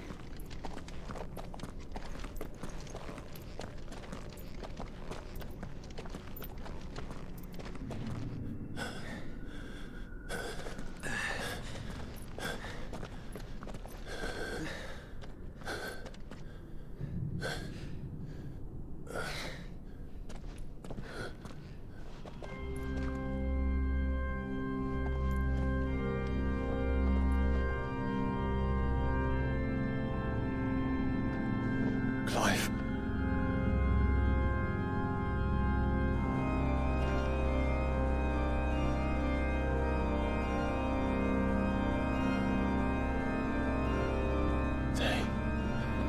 They can't be. But they are. This is the Nexus. A wellspring of life. Yours and ours. As we watch the world stumble slowly to its dark end, it was here we pledged a new beginning. And now, with the ether we have harvested, I shall raise my kin from their eternal slumber, that together we may usher in a new age of reason. This was never about creation, only self-preservation. You condemned an entire world so that you alone might escape death. Alone. Him. Alone. Clive. I think I understand. He...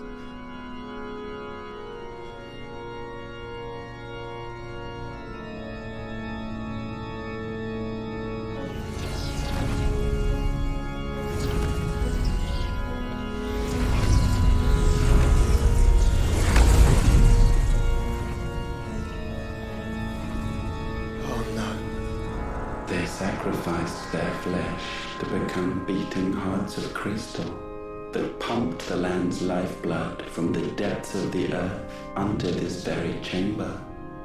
And thus would they labor still, long after their work was done, had you not set them free. You meant for us to destroy the mother crystals. It's what you wanted all along. You have our gratitude, Mythos. In this you have served us well. You have both served us well. Welcome home, brother.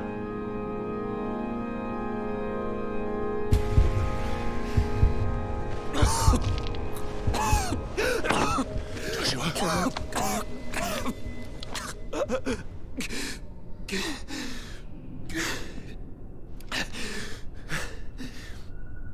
I thought... it was me. But It wasn't my grasp that grew weaker.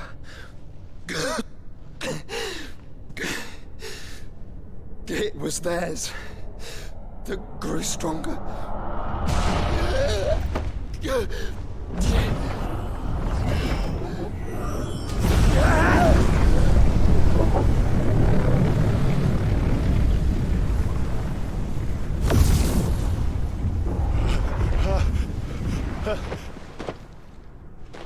Joshua! No!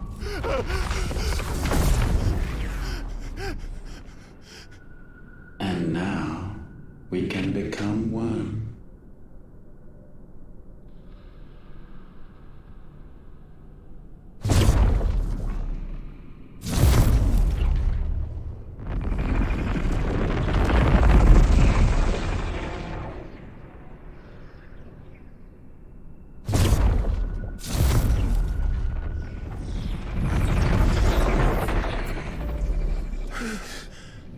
Clive. Don't speak. Shh. The one possessed of the destructive flames of Ifrit and the healing flames of the Phoenix. This, I once believed, would be Ultima's true form. But I was wrong. I see it now. Why you will never become Ultima's vessel. I don't care. Just hold on. Listen to me, Clive. You remember the murals? People once knew that Ultima was their god. That he created them. And they worshipped him, prayed to him, looked to him for guidance. In vain. In vain. For he did not listen, did not acknowledge our will, and so we strayed from his path to forge one of our own. So absorbed was he in his own desires, so driven by his own will alone, that he shunned the one thing that could have made him truly powerful. Faith. The same faith people now place in you. Faith that you will fulfill their dream, Sid's dream, of creating a better world for us.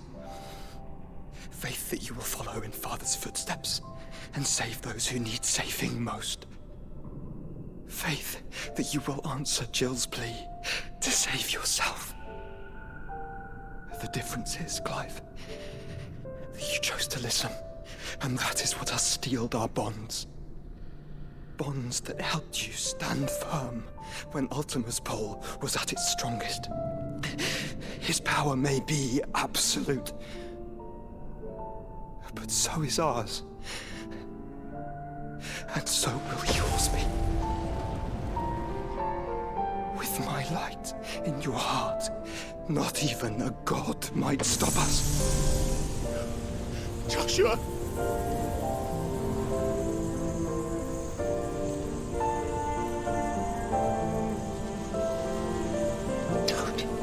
Don't do it, you're... Enough, Clive. My body is too far gone. If the wound does not take me, the curse will.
Look at me, Joshua.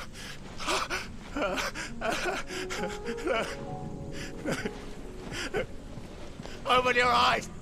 Open your eyes, Damien!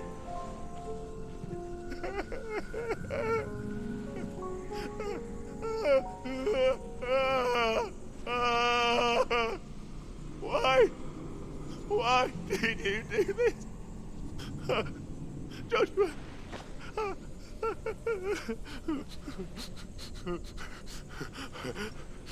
Joshua!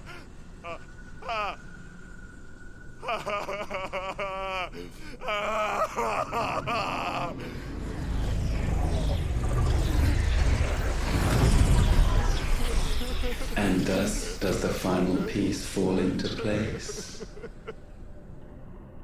The incantation primed, but one task remains. To empty the vessel.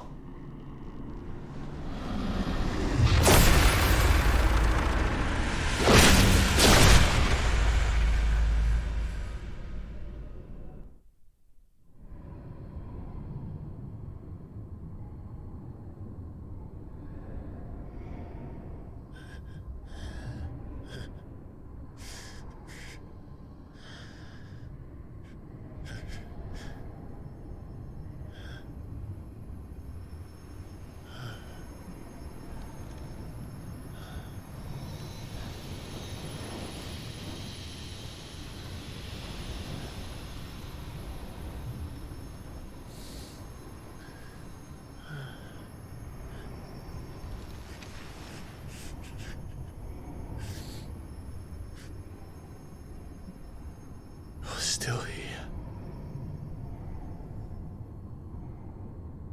With me to the end. Even now, you would deny the inevitable.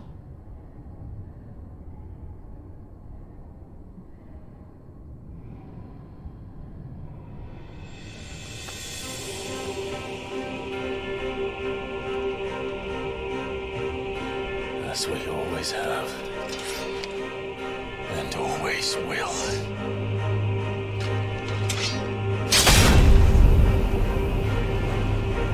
On this, my sword, I swear, to shield the Firebird's flame forevermore.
Countless centuries have I waited for this moment. This moment in which I might revel in my creation, only to find it profaned and so it must be cleansed.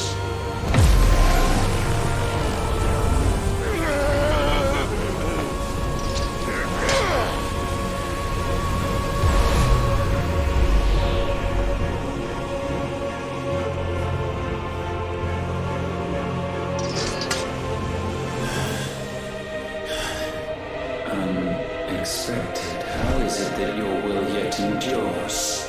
Because it's not so easily broken. But it can be broken.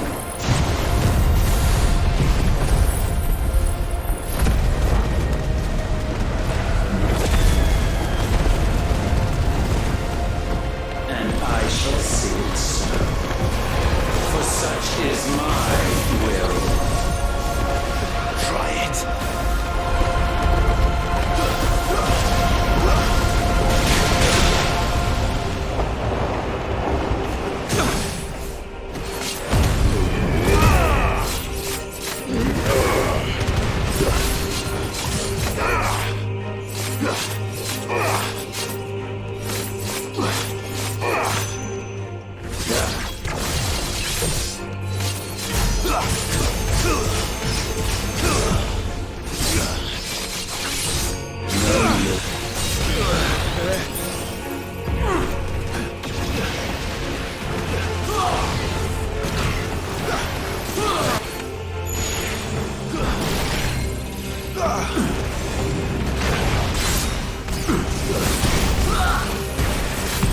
Perhaps this will break you.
Latent force feeds these flames.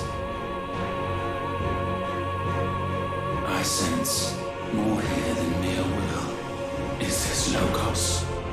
Have you truly become free? No, I forbid it. You are not a god. You are but flesh and bone. You are not one of us.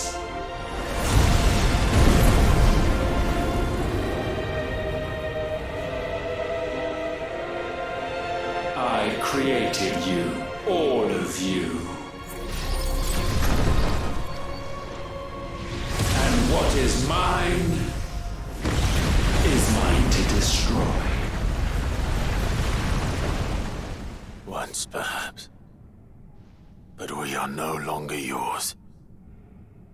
Our flames are our own, and they burn as one!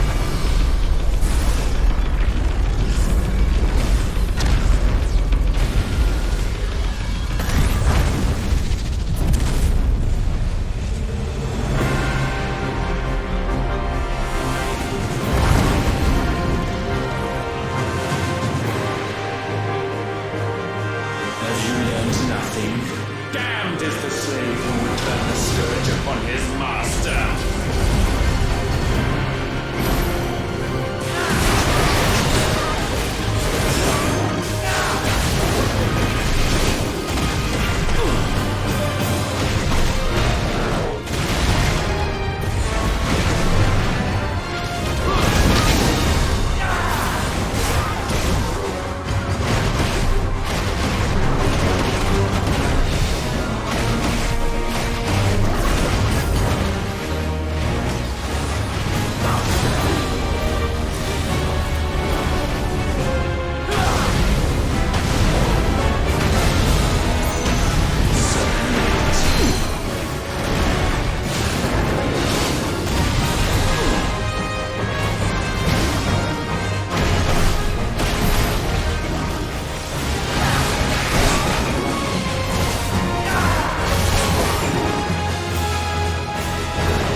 will is inviolable.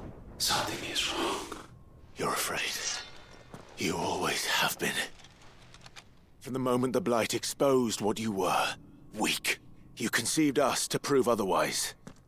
But the result shook you to the core. For in us you saw yourself, and realized we had the potential to be more than you could ever be, and so you turned your back on your creation. Your back on the world, like the coward you are. You think you know me? You know nothing, Logos. Nothing!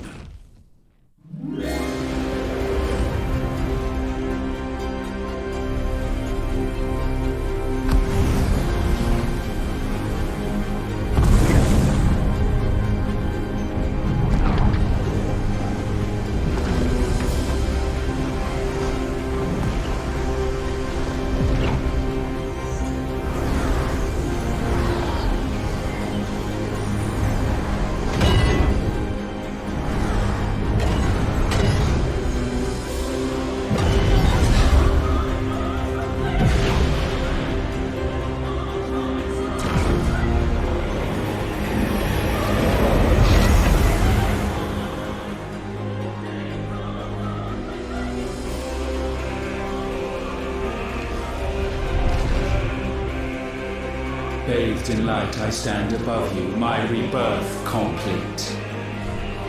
And you, for your defiance, shall pay the proper price. An eternity of anguish. Anguish. Pain. Suffering. You have known none of these. But we have. So we know what they grant.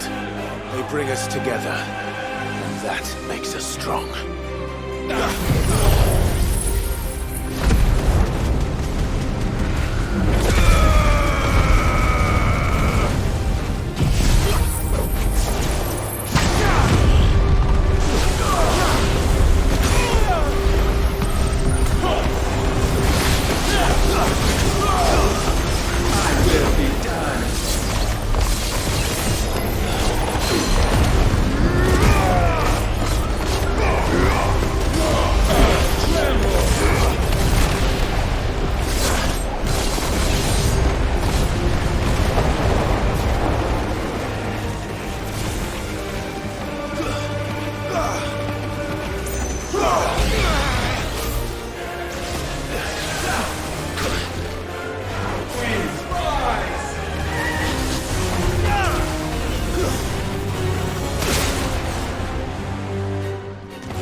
is the altar at which you pray.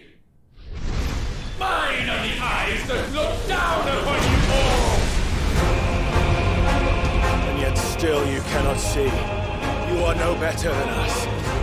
We are one and the same. We are not the same.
sure of your place atop the world, you refuse to acknowledge those below. You chose to remain alone. And so you shunned the one thing that could have made you stronger.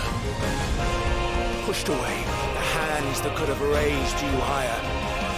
I do not need you, you or anyone.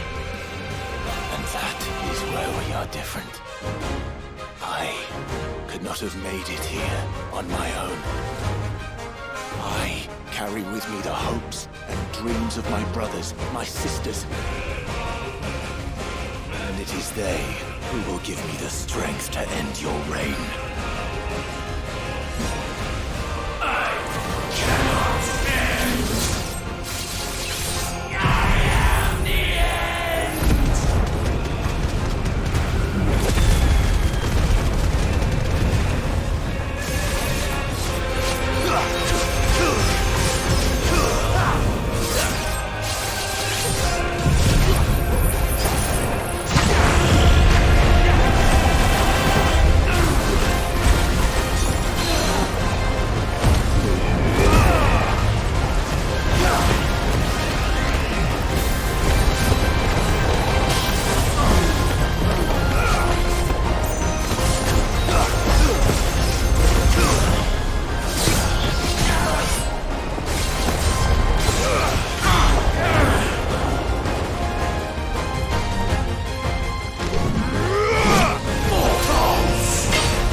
The only fantasy here is yours.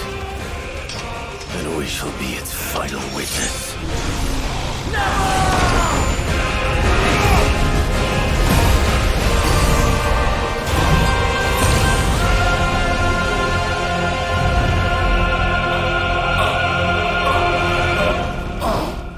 I said, it's over!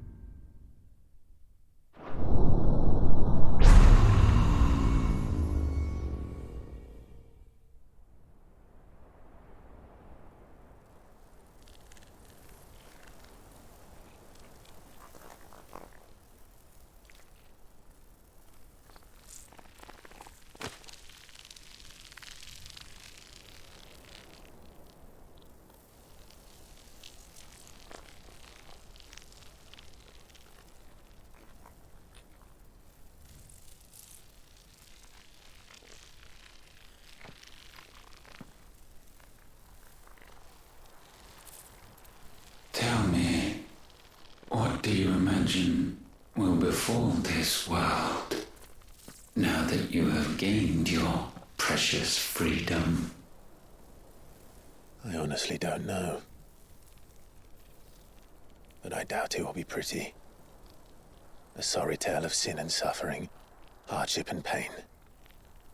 And it was for this that you fought so fiercely? Why? It's who we are. We fight.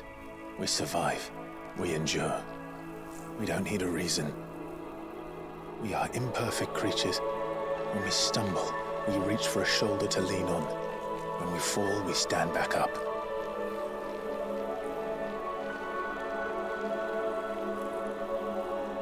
We see the horizon, ever out of reach, and still we march on. Certain the answers lie just beyond it. Because that is our way.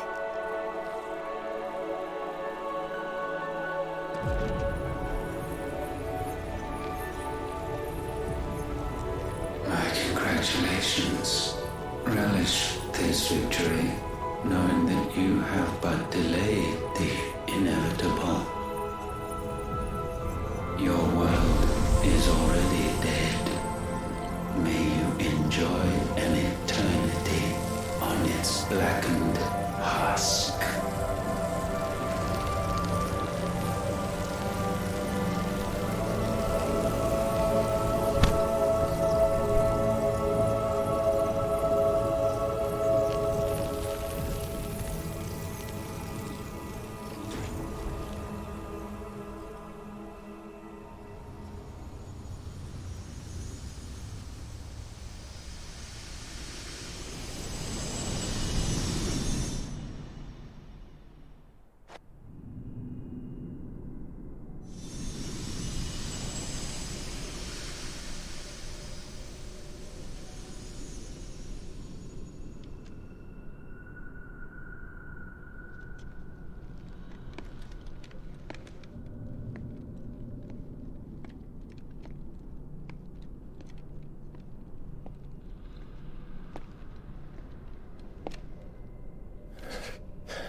It seems Ultima's power was too great for this vessel all along.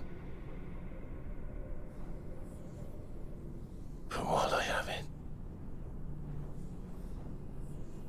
perhaps I can use it to set things right. And see Ultima's legacy. Bearers, dominance, crystals, magic, consigned to the flames.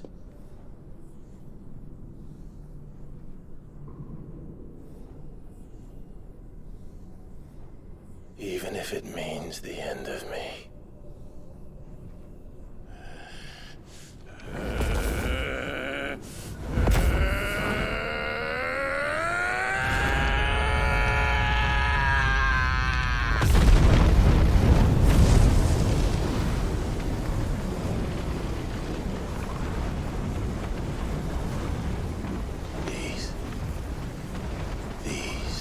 are our terms.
You the most beautiful thing. He is, isn't he? What are you gonna call him? Let me see, let me see. Oh, read little one. Got a smile for your Uncle Gav. Not so loud, you burp. What? I was only... Shh, you're scaring him. It's all right. Oh.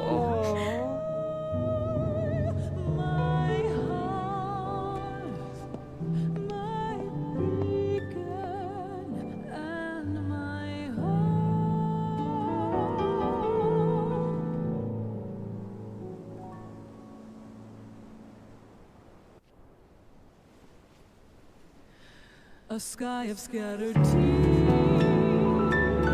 1,000 years apart. Should they fade, I will not be afraid of the dark. For if you need a rest, I can take him.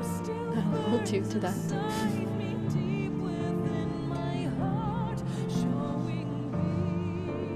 The world's yours now. Yours to do with as you please. That's what Sid wanted. That's what they both wanted.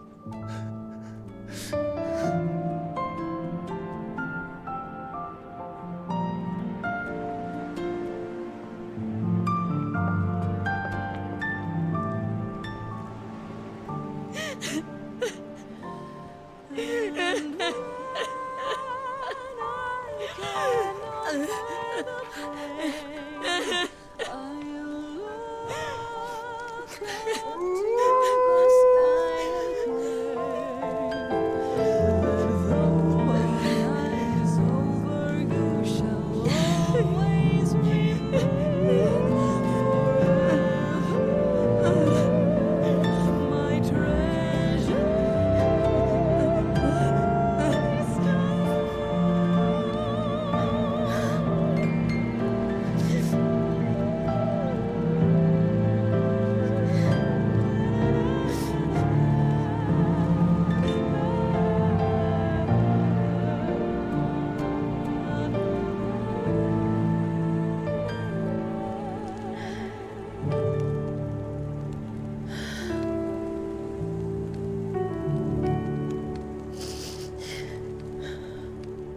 did our journey end?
Kitty.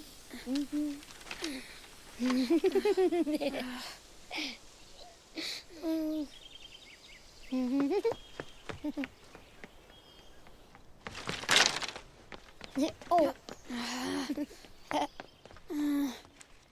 Every time. Will you light it? Yes, Mother.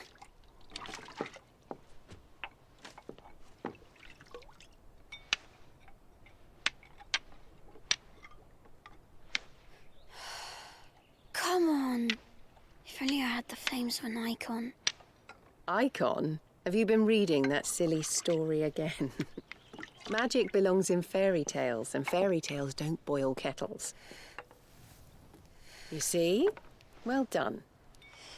Now, be a good lad, and play with your brother until supper.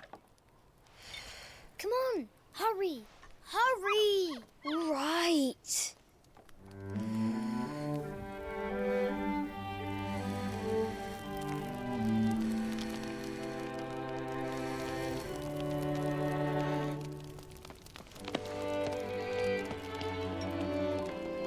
Right, let's play the saint in the secretary. No, I don't want to be magic. What do you want to play then? War of the Icons! Again? Oh, right. Did I get to be a freak? Why? I'm the older brother.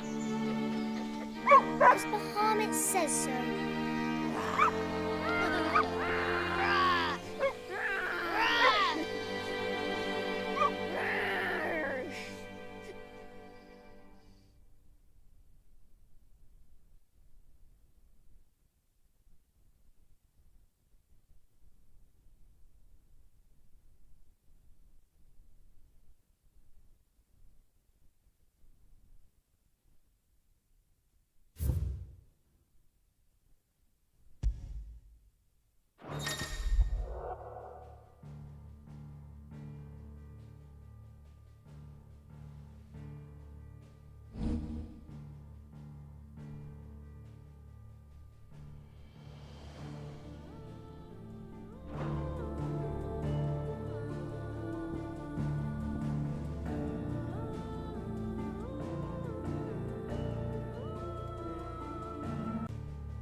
How do they expect us to kill something that can do this? They don't. Only the girl holding its leash.